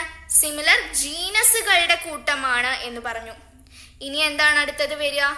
സിമിലർ ഫാമിലികളുടെ കൂട്ടമാണ് എന്ത്? ഓർഡർ എന്ന് പറയുന്നത് it is the taxon that comprises similar and related families. ഇതൊക്കെ എന്താണ്? ടാക്സോൺ തന്നെയാണ് അല്ലെ. ഓക്കെ, അപ്പോ സിമിലർ ആൻഡ് റിലേറ്റഡ് ഫാമിലീസ് നമുക്ക് തന്നെ കണ്ടുപിടിക്കാനായിട്ട് പറ്റും. Felidae, Canidae. ഈ കാനിഡേ എന്ന് പറയുന്നത് ഡോഗ്സിന്റെ ഗ്രൂപ്പാണ്. ഡോഗ്സ്, ഫോക്സ് അതൊക്കെ അതിൽ പെടും. അപ്പൊ നമുക്ക് തന്നെ അവരെ കാണുമ്പോൾ ഒരു സിമിലാരിറ്റി തോന്നും. അവരെല്ലാവരും കാനിഡേ എന്ന് പറയുന്ന ഫാമിലിയിലാണ് പെടുന്നത്. നേരത്തെ സിംഹത്തിന്റെ വർഗത്തിലുള്ള എല്ലാവരും ഫെലിഡേ എന്ന് പറയുന്ന ഫാമിലിയിൽ ഉൾപ്പെട്ട പോലെ ഡോഗ്സ്, അതുപോലെ തന്നെ ഫോക്സ്, ചെന്നായ, അങ്ങനത്തെ വർഗങ്ങളൊക്കെ ഏതിൽ പെടും? കാനിഡേ എന്ന് പറയുന്ന ഫാമിലിയിലാണ് പെടുന്നത്. ഈ കാനിഡേയും ഫെലിഡേയും ചേർന്ന് ഇവർ രണ്ടുപേരും സിമിലാരിറ്റി ഉണ്ട്. അവർ രണ്ടുപേർക്കും സിമിലാരിറ്റി ഉണ്ട്. എന്താണ്? അവരൊക്കെ മാംസഭോജികളാണ്, മാംസം ഭക്ഷിക്കുന്നവരാണ്. അതുകൊണ്ട് അവരെ കാർണിവോറ എന്ന് പറയുന്ന ഓർഡറിലാണ് പെടുത്തുന്നത്. സിമിലർ ആൻഡ് റിലേറ്റഡ് ഫാമിലീസ് ആണല്ലോ ഓർഡറിൽ പെടുന്നത്. അപ്പോൾ സിമിലർ ആൻഡ് റിലേറ്റഡ് ഫാമിലീസ് നമുക്ക് ഇതുപോലെ കണ്ടുപിടിക്കാൻ പറ്റും. സിമിലർ ആൻഡ് റിലേറ്റഡ് ഫാമിലീസ് അല്ലെ? നേരത്തെ പറഞ്ഞ ഫെലിഡേയും അതുപോലെ തന്നെ ഇപ്പൊ പറഞ്ഞ കാനിഡേയും ഒരേ തരത്തിലുള്ള ഭക്ഷണ രീതിയാണ് കാഴ്ചവെക്കുന്നത് എന്നുള്ളത് കൊണ്ട് അവരെ കാർണിവോറ എന്ന് പറയുന്ന ഓർഡറിലാണ് പെടുത്തിയിരിക്കുന്നത്. ഇനി ക്ലാസ് എന്ന് പറയുമ്പോൾ എന്താണ്? നേരത്തെ പറഞ്ഞ പോലെ നമുക്ക് തന്നെ ഉണ്ടാക്കിയെടുക്കാവുന്ന ഡെഫിനിഷൻ ആണ്. It is the taxon that comprises similar and related orders. ഒരേ തരത്തിലുള്ള ഓർഡേഴ്സിൽ പെടുന്നതാണ് എന്ത്? ക്ലാസ് എന്ന് പറയുന്നത്. ഫോർ എക്സാമ്പിൾ, ക്ലാസ് മമാലിയ എടുത്തു നോക്കുകയാണ്. ക്ലാസ് മമാലിയ എന്ന് പറയുമ്പോൾ മാമൽസ് ആണ് അതിൽ പെടുന്നത്. മുലയൂട്ടി ജീവിക്കുന്ന, പ്രസവിച്ച് മുലയൂട്ടുന്ന ജീവികളാണ് മമാലിയയിൽ പെടുന്നത്. അപ്പോൾ മമാലിയയിലുള്ള പലതരം ഓർഡറുകൾ ഏതൊക്കെയാന്ന് നോക്കാം. മമാലിയ എന്ന് പറയുന്ന ക്ലാസ്സിൽ കുറേ ഓർഡറുകളാണ് ഉള്ളത്. ഓർഡർ എന്ന് പറയുന്നത് നേരത്തെ പറഞ്ഞ പോലെ സിമിലർ ആൻഡ് റിലേറ്റഡ് ഫാമിലീസ് ഉള്ള ഓർഡർ ആണ്. അപ്പൊ സിമിലർ ആൻഡ് റിലേറ്റഡ് ഫാമിലി ഉള്ള നമ്മൾ നേരത്തെ കണ്ടുപിടിച്ച കാർണിവോറയും മമാലിയയിൽ പെടുന്നതാണ്. അതുപോലെ തന്നെ മറ്റ് ഏതൊക്കെ ഓർഡറുകളാണ് അതിൽ വരുന്നത്? കാർണിവോറ, അങ്കുലേറ്റ, സിറ്റേഷ്യ, റൊഡൻഷ്യ, പ്രൈമേറ്റ. ഇതൊക്കെ സിമിലർ ആയിട്ടുള്ള ജീവികളുടെ ഫാമിലീസ് ആണ്. അപ്പൊ ഫാമിലീസ് ഒത്തുചേർന്നിട്ടാണ് ഈ ഓർഡറുകൾ ഉണ്ടായിട്ടുള്ളത്. ഈ എല്ലാ ഓർഡറുകളും ഉണ്ടായിട്ടുള്ളത്. ഈ ഓർഡറുകളൊക്കെ ചേർന്ന് ഒരു ക്ലാസ് ഉണ്ടായി. അതാണ് മമാലിയ. കാരണം എന്താണ്? എല്ലാത്തിനുമുള്ള സിമിലാരിറ്റി എന്താണ്? എല്ലാവരും മാമൽസ് ആണ്. ഇനി ഫൈലം എന്ന് പറയുമ്പോൾ എന്താണ്? ഒരേ തരത്തിലുള്ള ക്ലാസ്സുകൾ ചേരുന്നതാണ് phylum. It is the taxon that comprises similar and related classes. സിമിലറും റിലേറ്റഡുമായിട്ടുള്ള ക്ലാസ്സസ്. ഈ പറഞ്ഞ പോലെ മാമാലിയ എന്ന് നമ്മൾ പറഞ്ഞു. മാമാലിയയുമായിട്ട് റിലേറ്റഡ് ആയിട്ടുള്ള മറ്റൊരു ക്ലാസ് ചേർന്ന് കഴിഞ്ഞാൽ, മറ്റൊരു ക്ലാസ് എന്നല്ല, അതുപോലെ ഒരുപാട് ക്ലാസ്സുകൾ ചേർന്ന് കഴിഞ്ഞാൽ ഫൈലം ഉണ്ടാകും. ഫോർ എക്സാമ്പിൾ, ഫൈലം കോർഡാറ്റ എന്ന് പറയുന്ന ഒരു ഫൈലം എടുത്തു നോക്കിക്കഴിഞ്ഞാൽ അവയിൽ ഏതൊക്കെ തരത്തിലുള്ള ജീവികളാണ് കാണുന്നത്? ആംഫീബിയ കാണും, റെപ്റ്റീലിയ കാണും, ഏവ്സ്, മമാലിയ. ഇതില് ആംഫീബിയ എന്ന് പറയുമ്പോൾ കരയിലും വെള്ളത്തിലും ജീവിക്കുന്ന ജീവികളാണ്. ഒരു ജീവിയെ മാത്രമല്ല ഉദ്ദേശിച്ചിരിക്കുന്നത്, കുറേ ജീവികളുണ്ട്. ഓരോന്നിനെ വീതം എനിക്ക് കാണിക്കാൻ പറ്റിയിട്ടുള്ളൂ. അതുപോലെ തന്നെ റെപ്റ്റീലിയ എന്ന് പറയുമ്പോൾ ഉരകവർഗത്തിലുള്ള ജീവികളാണ്. ഏവ്സ് എന്ന് പറയുമ്പോൾ പക്ഷികളാണ്. മമാലിയ എന്ന് പറയുമ്പോൾ ഞാൻ നേരത്തെ പറഞ്ഞ കാറ്റഗറിയിൽ പ്രസവിച്ച് മുലയൂട്ടുന്ന ജീവികളാണ്. അപ്പോൾ ഇവയൊക്കെ എല്ലാത്തിനെയും നമ്മൾ ഇതിൽ പെടുത്തുകയാണ്, കോർഡാറ്റ എന്ന് പറയുന്ന ഫൈലത്തിൽ പെടുത്തുകയാണ്, അവരുടെ സിമിലാരിറ്റി കാരണം. ഇനി നമ്മൾ അവസാനം കിങ്ഡത്തിലേക്ക് വന്നെത്തിച്ചേരുകയാണ്. It is the highest taxon that includes all animal phyla. നമ്മൾ ഇപ്പൊ പറഞ്ഞത് ആ കൂടി ഫൈലം കോർഡാറ്റ മാത്രമാണ്, അത് എക്സാമ്പിൾ ആണ്. അതുപോലെ തന്നെ ഒരുപാട് ഫൈലങ്ങൾ ചേർന്നിട്ടുള്ളതാണ് കിങ്ഡം. എല്ലാ ആനിമൽ ഫൈലങ്ങളും ചേർന്ന് കഴിഞ്ഞാലാണ് നമ്മുടെ ആനിമൽ കിങ്ഡം ഉണ്ടാവുക. അതിലെല്ലാ തരത്തിലുള്ള ജീവികളും അതിൽ ഉൾപ്പെട്ടിട്ടുണ്ട്. It is the highest taxon that includes all animal phyla. Porifera, Cnidaria, Platyhelminthes, Mollusca, Chordata. ഇതൊക്കെ എന്താണ്? ആനിമൽ കിങ്ഡത്തിൽ പെടും. നമ്മൾ നേരത്തെ പറഞ്ഞത് കോർഡാറ്റ എന്ന് പറയുന്ന ഫൈലമാണ്. അതുപോലെ തന്നെ മറ്റുള്ള ഫൈലങ്ങളാണ് ഇതൊക്കെ. പോരിഫെറ, നിഡേറിയ, പ്ലാറ്റിഹെൽമിന്തസ്, മൊളുസ്ക, കോർഡാറ്റ എന്നുള്ളതൊക്കെ. ഇതൊക്കെ നിങ്ങൾ സുവോളജിയിൽ തന്നെ ആനിമൽ കിങ്ഡം എന്ന് പറയുന്ന ലെസണിൽ ഇതിനെക്കുറിച്ച് ഡീറ്റെയിൽ ആയിട്ട് പഠിക്കും. അപ്പോൾ ആ കിങ്ഡം ആനിമേലിയയിൽ പെടുന്നതാണ് ഫൈലം, ഇത്രയും ഫൈലങ്ങൾ. അപ്പോൾ ഹയസ്റ്റ് ടാക്സോൺ ഏതാണെന്നുള്ള ചോദ്യം ചോദിച്ചാൽ എന്താ പറയേണ്ടത്? കിങ്ഡം. പിന്നെ നിങ്ങൾ പ്രത്യേകം ഓർത്തു വെക്കേണ്ടത് ഇതിൻ്റെ ഓർഡറാണ്. എന്താണ് ഏറ്റവും തുടക്കം സ്പീഷീസിലാണ്. സ്പീഷീസുകളുടെ കൂട്ടം, ഒരേ തരത്തിലുള്ള സ്പീഷീസിന്റെ കൂട്ടത്തിന് ജീനസ് എന്ന് പറയുന്നു. ഒരേ തരത്തിലുള്ള ജീനസിനെ കൂട്ടിവെക്കുമ്പോൾ ഫാമിലി എന്ന് പറയുന്നു. ഒരേ തരത്തിലുള്ള ഫാമിലീസിനെ ഓർഡർ എന്ന് പറയുന്നു. ഒരേ തരത്തിലുള്ള ഓർഡറിനെ ക്ലാസ്സിൽ ഉൾപ്പെടുത്തിയിരിക്കുന്നു. ഒരേ തരത്തിലുള്ള ക്ലാസ്സിലെ ജീവജാലങ്ങളൊക്കെ ചേർന്ന് കഴിഞ്ഞാൽ ഫൈലത്തിൽ ഉൾപ്പെടുത്തിയിരിക്കുന്നു. ഫൈലത്തിന് മറ്റൊരു പേരുണ്ട് ഡിവിഷൻ എന്നുള്ളത്. പക്ഷെ അത് പല സ്ഥലത്തും ഡിവിഷൻ എന്ന് മെൻഷൻ ചെയ്യാത്തത് കൊണ്ട് ഫൈലം അല്ലെങ്കിൽ ഡിവിഷൻ രണ്ടിലേതെങ്കിലും ഒന്ന് പറഞ്ഞാൽ മതി. പൊതുവെ നിങ്ങളുടെ NCERT ടെക്സ്റ്റ് ബുക്കിൽ ഫൈലം എന്നാണ് കാണാറ്. നിങ്ങൾ രണ്ട് പേരുണ്ട് എന്നുള്ളത് അറിഞ്ഞു വെക്കുക. അതുപോലെ തന്നെ കിങ്ഡം, ഫൈലം കഴിഞ്ഞാൽ കിങ്ഡം, ഒരേ തരത്തിലുള്ള ഫൈലം ചേർന്ന് കഴിഞ്ഞാൽ കിങ്ഡം ഉണ്ടാവുന്നു. നിങ്ങൾ തന്നെ ഇതിനൊരു ധാരണ വരുത്തി വെക്കണം. ഓക്കെ, ഇനി ഉള്ള ഈ ടേബിൾ 1.1 ആണ്. ടെക്സ്റ്റ് ബുക്കിലെ പേജ് നമ്പർ 11 ഈ ടേബിൾ നിങ്ങൾ കാണാപാഠമാക്കിയിരിക്കണം. എക്സാമിന് എപ്പോഴും ചോദിക്കാറുള്ള ടേബിളാണിത്. അത് ഓരോ ജീവിയുടെയും കോമൺ നെയിമും ബയോളജിക്കൽ നെയിമും ജീനസും ഫാമിലിയും ഓർഡറും ക്ലാസും ഫൈലം അല്ലെങ്കിൽ ഡിവിഷൻ എന്നുള്ളതുമാണ് ഇവിടെ കാണിച്ചിരിക്കുന്നത്. അപ്പോൾ കിങ്ഡം നമുക്ക് എഴുതേണ്ട കാര്യമില്ല, കാരണം എല്ലാം ഒരേ കിങ്ഡത്തിലാണ് പെടുന്നത്. ഈ ലോകത്തിലെ എല്ലാ ജീവജാലങ്ങളും കിങ്ഡത്തിലാണ് പെടുന്നത്. പിന്നെയാണ് ക്ലാസിഫൈ ചെയ്ത് ഇങ്ങനെ പോകുന്നത്. അതിൽ മാൻ പെടുന്നത് ഏതിലാണ്? മാനിന്റെ ബയോളജിക്കൽ നെയിം എന്താണ്? ഹോമോസാപ്പിയൻസ്. അതിൽ ഹോമോ എന്നുള്ളത് ജീനസും സാപ്പിയൻസ് എന്നുള്ളത് സ്പീഷീസുമാണ്. അതിൽ ഫാമിലി, ഏത് ഫാമിലിയിലാണ് മനുഷ്യൻ പെടുന്നത്? ഹോമിനിഡേ എന്ന് പറയുന്ന ഫാമിലിയിലാണ്. ആ ഫാമിലിയിൽ പെടുന്ന മറ്റ് ജീവജാലങ്ങളും ഉണ്ട്. അതുപോലെ തന്നെ ഏത് ഓർഡറിലാണ് പെടുന്നത്? പ്രൈമേറ്റ എന്ന് പറയുന്ന ഓർഡറിലാണ് പെടുന്നത്. ഏത് ക്ലാസ്സിലാണ്? മമ്മേലിയ എന്ന് പറയുന്ന ക്ലാസ്സിലാണ് പെടുന്നത്. ഏത് ഫൈലത്തിലാണ് പെടുന്നത്?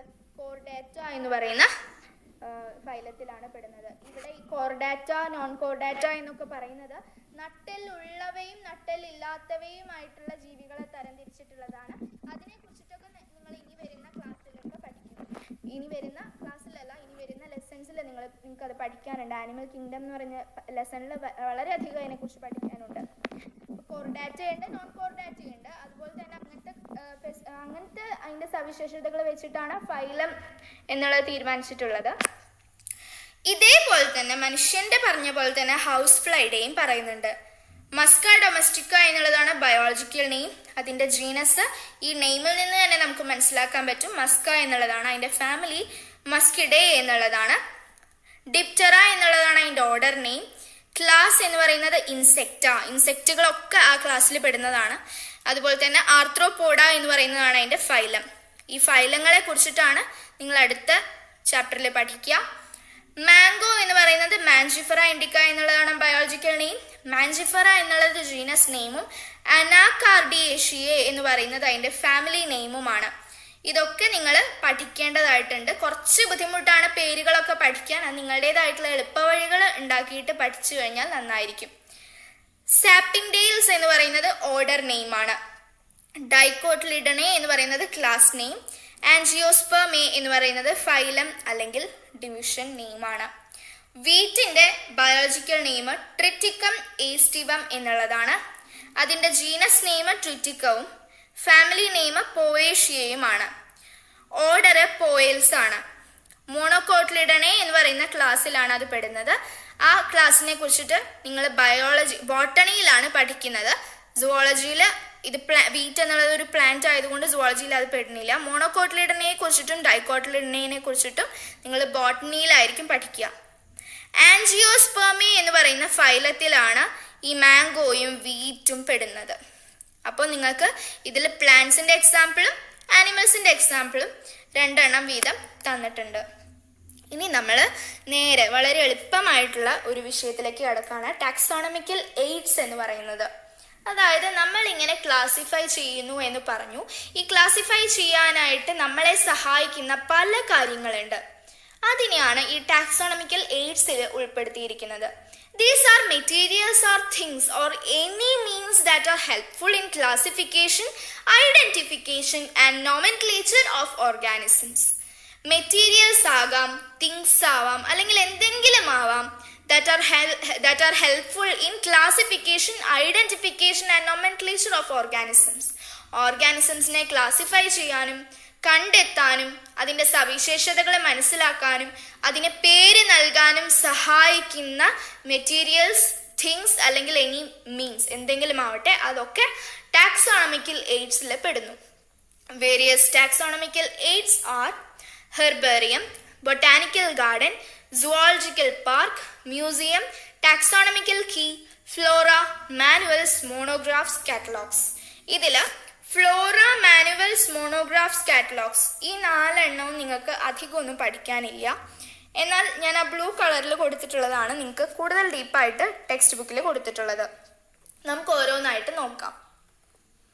ഹെർബേറിയം എന്നാൽ എന്താണ്? പലരും ഇത് കേട്ടിട്ടുണ്ടാവും, എന്നാൽ ചിലരൊന്നും ഇത് കേട്ടിട്ടുണ്ടായിരിക്കില്ല.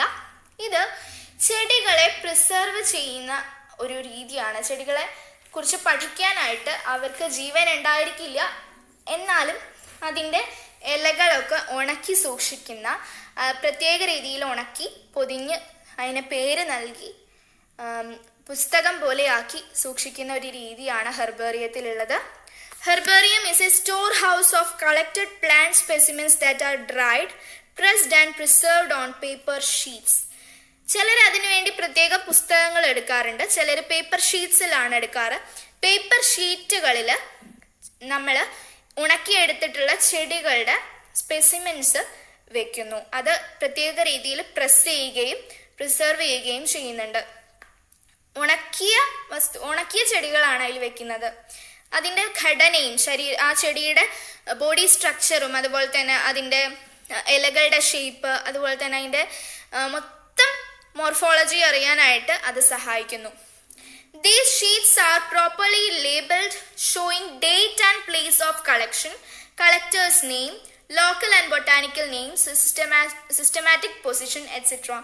ഈ ഷീറ്റുകളുടെ പ്രത്യേകത എന്താണെന്ന് വെച്ചാൽ ഈ ഷീറ്റിനെ പ്രോപ്പർലി ലേബൽ ചെയ്തിരിക്കും. ഈ ഷീറ്റിൽ എന്താണ് ആ ചെടിയുടെ പേര്, ആ ചെടി നമ്മൾ പറിച്ചിട്ടുള്ള ഡേറ്റ് എന്നാണ്, അതുപോലെ തന്നെ ഏത് സ്ഥലത്ത് നിന്നാണ് പറിച്ചിട്ടുള്ളത് എന്ന് എഴുതി വെക്കും. അതുപോലെ തന്നെ ആരാണ് അത് പറിച്ച് സൂക്ഷിച്ചു വെച്ചിട്ടുള്ളത് എന്നുള്ളതാണ് കളക്ടേഴ്സ് നെയിം എന്ന് ഉദ്ദേശിക്കുന്നത്.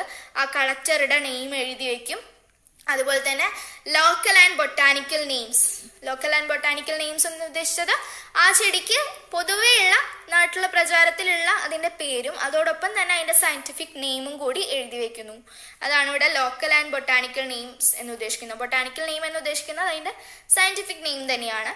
സിസ്റ്റമാറ്റിക് പൊസിഷൻ എക്സെട്ര, അതായത് അതിൻ്റെ ബോഡിയിലെ ഇലകളുടെ ഒക്കെ പൊസിഷനൊക്കെ അതിൽ പറയുന്നുണ്ട്. പല കാര്യങ്ങളും അതിൽ ഉൾപ്പെടുത്തിയിട്ടുണ്ടാകും, പല ഇൻഫോർമേഷൻസും അതിൽ ഉൾപ്പെടുത്തിയിട്ടുണ്ടായിരിക്കും. അതാണ് യഥാർത്ഥത്തിലുള്ള ഒരു കറക്റ്റ് ഹെർബേറിയം എന്ന് ഉദ്ദേശിക്കുന്നത്.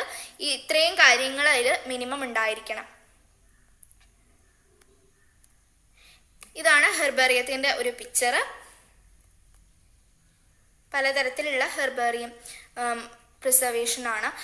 ഇതിൽ ഇവിടെ ആയിരിക്കും ഈ നെയിം സ്ലിപ്പ് പോലെ ഇവിടെ ആയിരിക്കും നേരത്തെ പറഞ്ഞ കാര്യങ്ങളൊക്കെ എഴുതിയിട്ടുണ്ടായിരിക്കുക. അതുപോലെ എല്ലാ കാര്യങ്ങളും എഴുതിയിട്ടുള്ള ഹെർബേറിയത്തിൻ്റെ പിക്ചേഴ്സാണ് ഇതൊക്കെ. ഒരു ചെടിയുടെ വേര് തൊട്ട് മുകൾ ഭാഗം വരെ പലരും ഹെർബേറിയത്തിൽ ഉൾപ്പെടുത്താറുണ്ട്. ഇനി നമ്മൾ ബൊട്ടാനിക്കൽ ഗാർഡനിലേക്ക് പോവാണ്. ഈ ബൊട്ടാനിക്കൽ ഗാർഡനും സത്യത്തിൽ നമുക്ക് ക്ലാസിഫിക്കേഷനും ഐഡന്റിഫിക്കേഷനും നൊമൻക്ലേച്ചറിനുമായിട്ടൊക്കെ സഹായിക്കുന്നതാണ്. These are gardens having collections of living plants for reference. These plants are properly labeled showing local name, scientific name and its family. യഥാർത്ഥത്തിലുള്ള ബൊട്ടാനിക്കൽ ഗാർഡനിൽ ലിവിങ് പ്ലാന്റ്സിന് റെഫറൻസിന് വേണ്ടിയിട്ടാണ് വെക്കുന്നത്. നേരത്തെ പറഞ്ഞ ഹെർബേറിയത്തിൽ ലിവിങ് അല്ലാത്ത പ്ലാന്റ്സ് ആണ് അല്ലേ, ജീവിക്കാത്ത പ്ലാന്റ്സിനെയാണ് അതിൽ വെച്ചിരിക്കുന്നത്. ജീവനില്ലാത്ത പ്ലാന്റ്സിന് വെറുതെ പുസ്തകത്തിൽ അല്ലെങ്കിൽ പേപ്പറിൽ വെച്ചിരിക്കുകയാണ് ചെയ്യുന്നത്. ഇത് പക്ഷെ ജീവനോടെ അല്ലെങ്കിൽ ചെടിച്ചട്ടികളിലൊക്കെ നല്ല രീതിയിൽ വെള്ളം കൊടുത്ത് സൂക്ഷിച്ചു വെച്ചിരിക്കുകയാണ്. ജീവനോടെ തന്നെ അതിനെക്കുറിച്ച് കൂടുതൽ പഠിക്കാനായിട്ട് ബൊട്ടാനിക്കൽ ഗാർഡനിൽ വെക്കുന്നു. അപ്പോൾ അത് റെഫറൻസിന് വേണ്ടിയിട്ടാണ് സത്യത്തിൽ.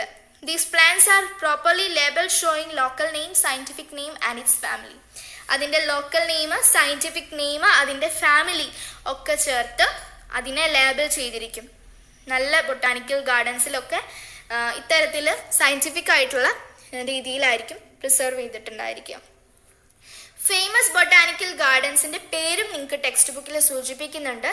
Q of England, Indian botanical garden at Howrah, national botanical research institute at Lucknow. ഇവരുടെയൊക്കെ പേരൊന്ന് ഓർത്തു വെക്കുക, പരീക്ഷയ്ക്ക് ഒരു തവണ ചോദിച്ചിട്ടുണ്ട്. ഇതൊക്കെ ബൊട്ടാനിക്കൽ ഗാർഡന്റെ ഇമേജസ് ആണ്. സത്യത്തിൽ ഇങ്ങനെ നെയിം ബോർഡ് വെച്ചിട്ടുണ്ടായിരിക്കും ഓരോ ചെടികൾക്കും. അത് നേരത്തെ പറഞ്ഞ എല്ലാ പേരുകളും, ലോക്കൽ നെയിം, സയന്റിഫിക് നെയിം, അതിന്റെ ഫാമിലി ഒക്കെ എഴുതണം എന്നാണ് ശരിക്കും. ഇത്തരത്തിൽ നെയിം ബോർഡൊക്കെ വെച്ചിട്ടുണ്ടായിരിക്കും. ഒരു ബൊട്ടാനിക്കൽ ഗാർഡന്റെ ഇമേജ് ആണ് ഇതൊക്കെ. ഇനി നമ്മൾ സുവോളജിക്കൽ പാർക്സിലേക്ക് കടക്കുകയാണ്. സുവോളജിക്കൽ പാർക്സ് എന്ന് പറയുമ്പോൾ these are the places where wild animals kept in protected environments under conditions similar to their natural habitat.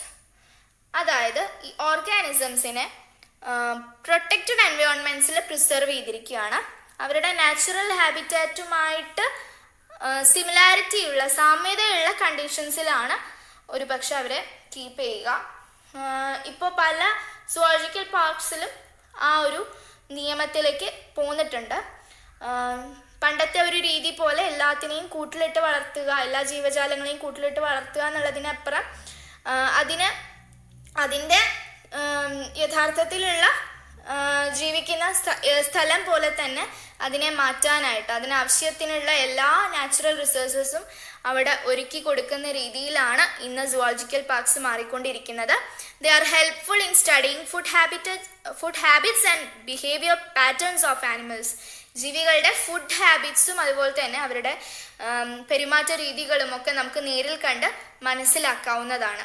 Zoological പാർക്സിനേക്കാളും national parks വളരെയധികം പ്രിഫറബിൾ ആണ്.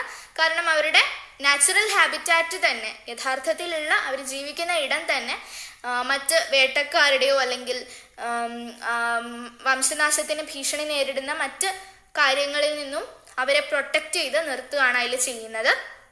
അതാണ് നാഷണൽ പാർക്സിൻ്റെ ഒക്കെ ഉദ്ദേശം. അവിടേക്കൊക്കെ നമ്മൾക്ക് വാഹനങ്ങളിൽ ചെന്ന് കാണാവുന്നതാണ്. പക്ഷെ ഇപ്പോൾ പല സ്ഥലത്തും പ്രചാരത്തിലുള്ളത് സുവോളജിക്കൽ പാർക്സ് ആണ്.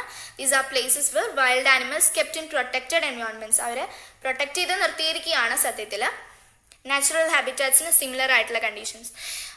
പല ജീവജാലങ്ങളെയും അവരുടെ നാച്ചുറൽ ഹാബിറ്റാറ്റ്സ് ആയിട്ടുള്ള, ഒരു പക്ഷേ വെള്ളം കൂടുതൽ ആവശ്യമായിട്ടുള്ള ജീവികൾക്ക് കൃത്രിമമായിട്ട് വെള്ളം അവിടെ പ്രൊവൈഡ് ചെയ്തുകൊണ്ടുള്ള വാട്ടർഫോളോ അല്ലെങ്കിൽ ലേക്കോ ഒക്കെ കൃത്രിമമായിട്ട് സൃഷ്ടിക്കുകയായിരിക്കും അവിടെ ചെയ്യുക.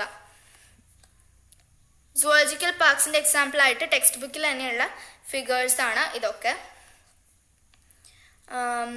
അതിന്റെ പിക്ചേഴ്സ് ആണ് സുവോളജിക്കൽ പാർക്സിന്റെ. ഇനി മ്യൂസിയത്തിലേക്ക് കടക്കാം. മ്യൂസിയം എന്ന് പറയുമ്പോൾ നമ്മുടെ മനസ്സിലേക്ക് വരുന്ന പുരാതന വസ്തുക്കൾ വെക്കുന്ന മ്യൂസിയത്തിനെ അല്ല ഇവിടെ റെഫർ ചെയ്തിരിക്കുന്നത്. ഇവിടെ പറയുന്നത് ജീവജാലങ്ങളെ പ്രിസർവ് ചെയ്തിട്ടുള്ള മ്യൂസിയത്തിനെയാണ്. ബയോളജിക്കൽ മ്യൂസിയത്തിനെ കുറിച്ചിട്ടാണ് ഇവിടെ പറയുന്നത്. Museums have collections of preserved plant and animal specimens for study and reference. പ്ലാന്റ്സിന്റെയും ആനിമൽസിന്റെയും സ്പെസിമെൻസിനെ പ്രിസർവ് ചെയ്യുകയാണ് അവിടെ ചെയ്യുന്നത്. ജീവനില്ലാത്ത വസ്തുക്കളും ജീവനില്ലാത്ത ആനിമൽസിനെയും പ്ലാന്റ്സിനെയും നമുക്ക് കാണാനായിട്ട് അവിടെ എക്സിബിറ്റ് ചെയ്ത് വെക്കുകയാണ് ചെയ്യുന്നത്. Majority of specimens R stored in jars or containers with formalin. Formalin എന്നുള്ള വാക്കൊന്ന് ശ്രദ്ധിക്കുക. ഫോർമാലിനിൽ ഇട്ടിട്ടാണ് അവയൊക്കെ സൂക്ഷിക്കുക. ചത്ത ജീവികളെ അല്ലെങ്കിൽ ചില ജീവികളെ അതിനു വേണ്ടി കൊല്ലുക വരെ ചെയ്യും. അങ്ങനെ പ്രിസർവ് ചെയ്ത് അതിൻ്റെ ബോഡി സ്ട്രക്ചറും ഒക്കെ മനസ്സിലാക്കാനായിട്ടാണ് മ്യൂസിയത്തിൽ ഇങ്ങനെ വെക്കുന്നത്.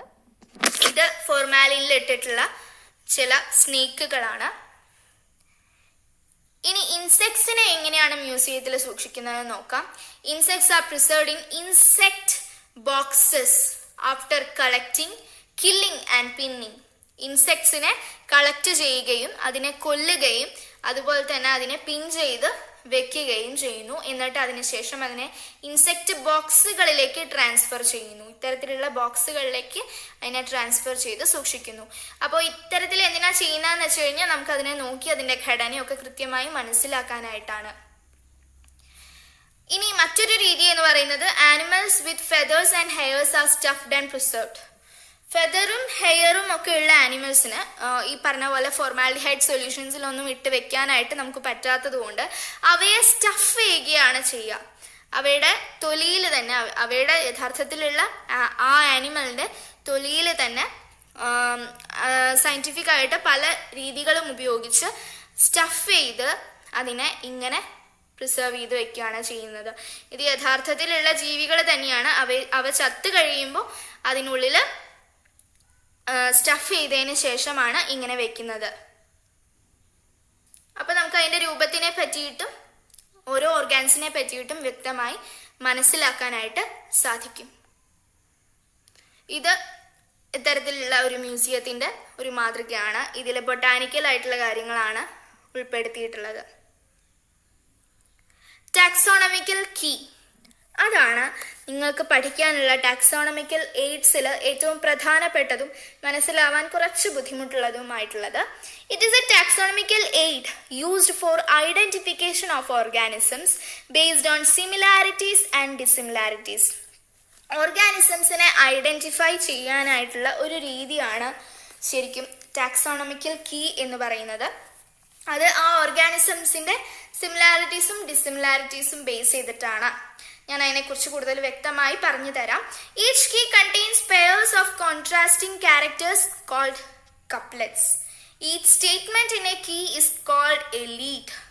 There are separate key for phyla, class, order, family, genus, species, etc.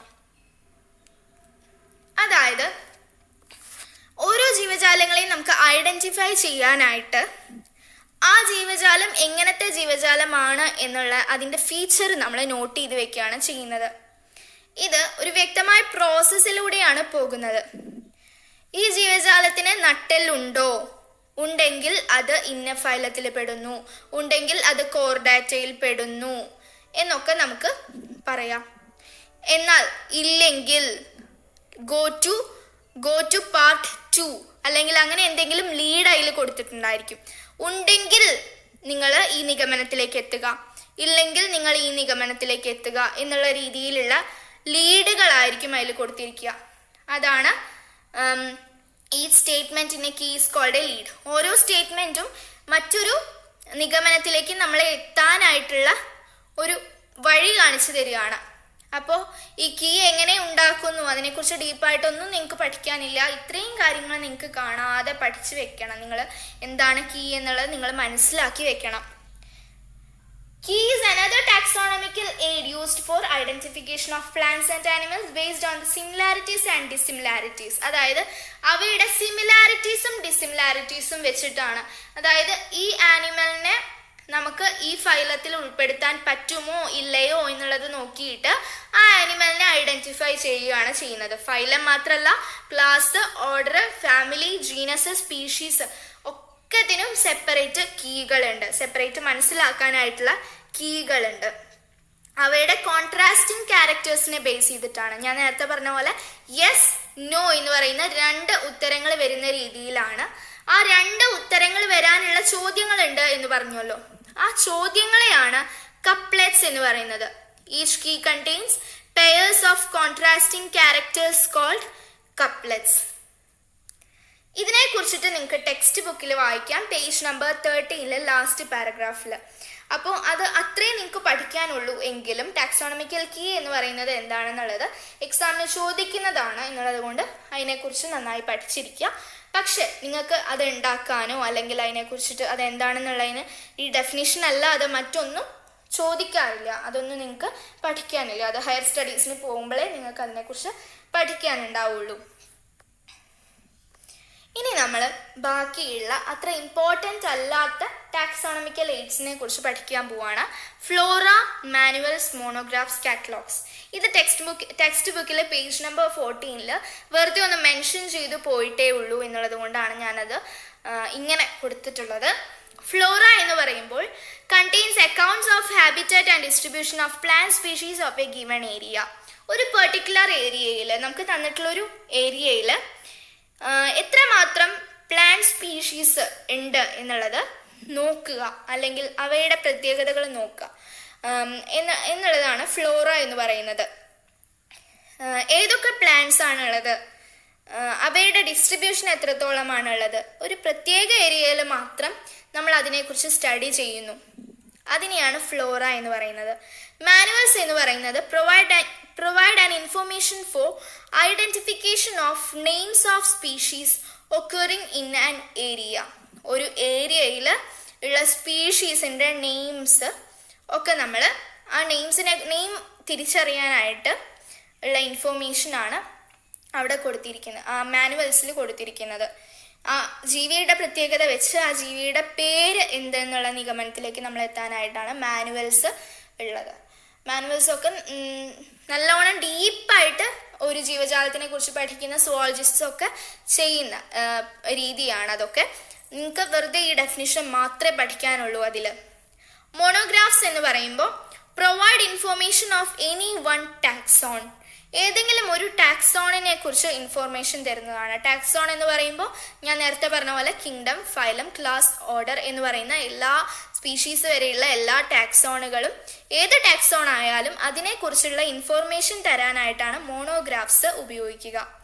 Catalogues എന്ന് പറയുമ്പോൾ പ്രൊവൈഡ് ദ ലിസ്റ്റ് ഓഫ് പബ്ലിക്കേഷൻസിന്റെ ലിസ്റ്റ് പ്രൊവൈഡ് ചെയ്യുന്നതാണ് കാറ്റലോഗ്സ് എന്ന് പറയുന്നത്. അതായത് these publications publish books and periodicals which provide information regarding taxonomy. ടാക്സോണമിയെ കുറിച്ചിട്ടുള്ള വിവരങ്ങൾ തരുന്ന ബുക്സും പീരിയോഡിക്കൽസും പബ്ലിഷ് ചെയ്യുന്നു. അങ്ങനെ പബ്ലിഷ് ചെയ്യുന്നു. ഒരു ക്ലാസിഫിക്കേഷനെ കുറിച്ചിട്ടുള്ള ഡീറ്റെയിൽസ് ഒക്കെ വിവരിച്ചുകൊണ്ട്, ഇൻഫോർമേഷൻ ഒക്കെ പറഞ്ഞുകൊണ്ട് പുസ്തകങ്ങളും അതുപോലെ തന്നെ മാഗസീൻസും ഒക്കെ പബ്ലിഷ് ചെയ്യുന്നതിനെയാണ് കാറ്റലോഗ്സ് എന്ന് പറയുന്നത്. ഇത്രയുമാണ് ഈ ലെസണിൽ നിങ്ങൾക്ക് പഠിക്കാനുള്ളത്. ഞാൻ ഒന്നുകൂടി ഓർമ്മിപ്പിക്കട്ടെ, NCERT ടെക്സ്റ്റ് ബുക്ക് നല്ല പോലെ നിങ്ങൾ വായിക്കുക. ഇപ്പം നിങ്ങൾക്ക് അത്യാവശ്യം വായിക്കാൻ സമയമുണ്ട്. അതുപോലെ തന്നെ സ്വന്തമായി നോട്ട്സ് പ്രിപ്പയർ ചെയ്യുകയാണെങ്കിൽ ചെയ്യാം. നോട്ട്സ് അത്രയും അത്യാവശ്യമുള്ളവർക്ക് ഞാനിപ്പോൾ കൊടുത്തിട്ടുള്ള സ്ലൈഡ്സ് ഒക്കെ റെഫർ ചെയ്ത് ഒന്നുകിൽ എഴുതിയെടുക്കാം അല്ലെങ്കിൽ പഠിക്കാം. അതുപോലെ തന്നെ നിങ്ങൾ സുവോളജിയിൽ ഏറ്റവും ഇമ്പോർട്ടൻ്റ് ആയിട്ട് ഈ ലെസൺ കണക്കാക്കേണ്ട കാര്യമില്ല. ഇതിലും ഇമ്പോർട്ടൻ്റ് ആയിട്ട് ഒരുപാട് ലെസൺസ് വരുന്നുണ്ട്. ഈ ലെസണിൽ ഏറ്റവും കൂടുതൽ വരുന്നത് 1 വേർഡ്സ് ആയിരിക്കും. ഇത്ര മാത്രമാണ് ഈ ലെസണിൽ നമുക്ക് പഠിക്കാനുള്ളൂ. ഏറ്റവും സിമ്പിൾ ആയിട്ടുള്ള ലെസൺ ആണ് എന്നുള്ളത് കൊണ്ട് നന്നായി നിങ്ങൾ ഇപ്പോൾ തന്നെ പഠിച്ചു വയ്ക്കുക. Thank you. ചാനൽ സബ്സ്ക്രൈബ് ചെയ്യുക. ഒപ്പം അടുത്തുള്ള ബെൽ ഐക്കൺ ക്ലിക്ക് ചെയ്ത് ഓൾ നോട്ടിഫിക്കേഷൻസ് എന്ന ടാബിൽ ക്ലിക്ക് ചെയ്യുക.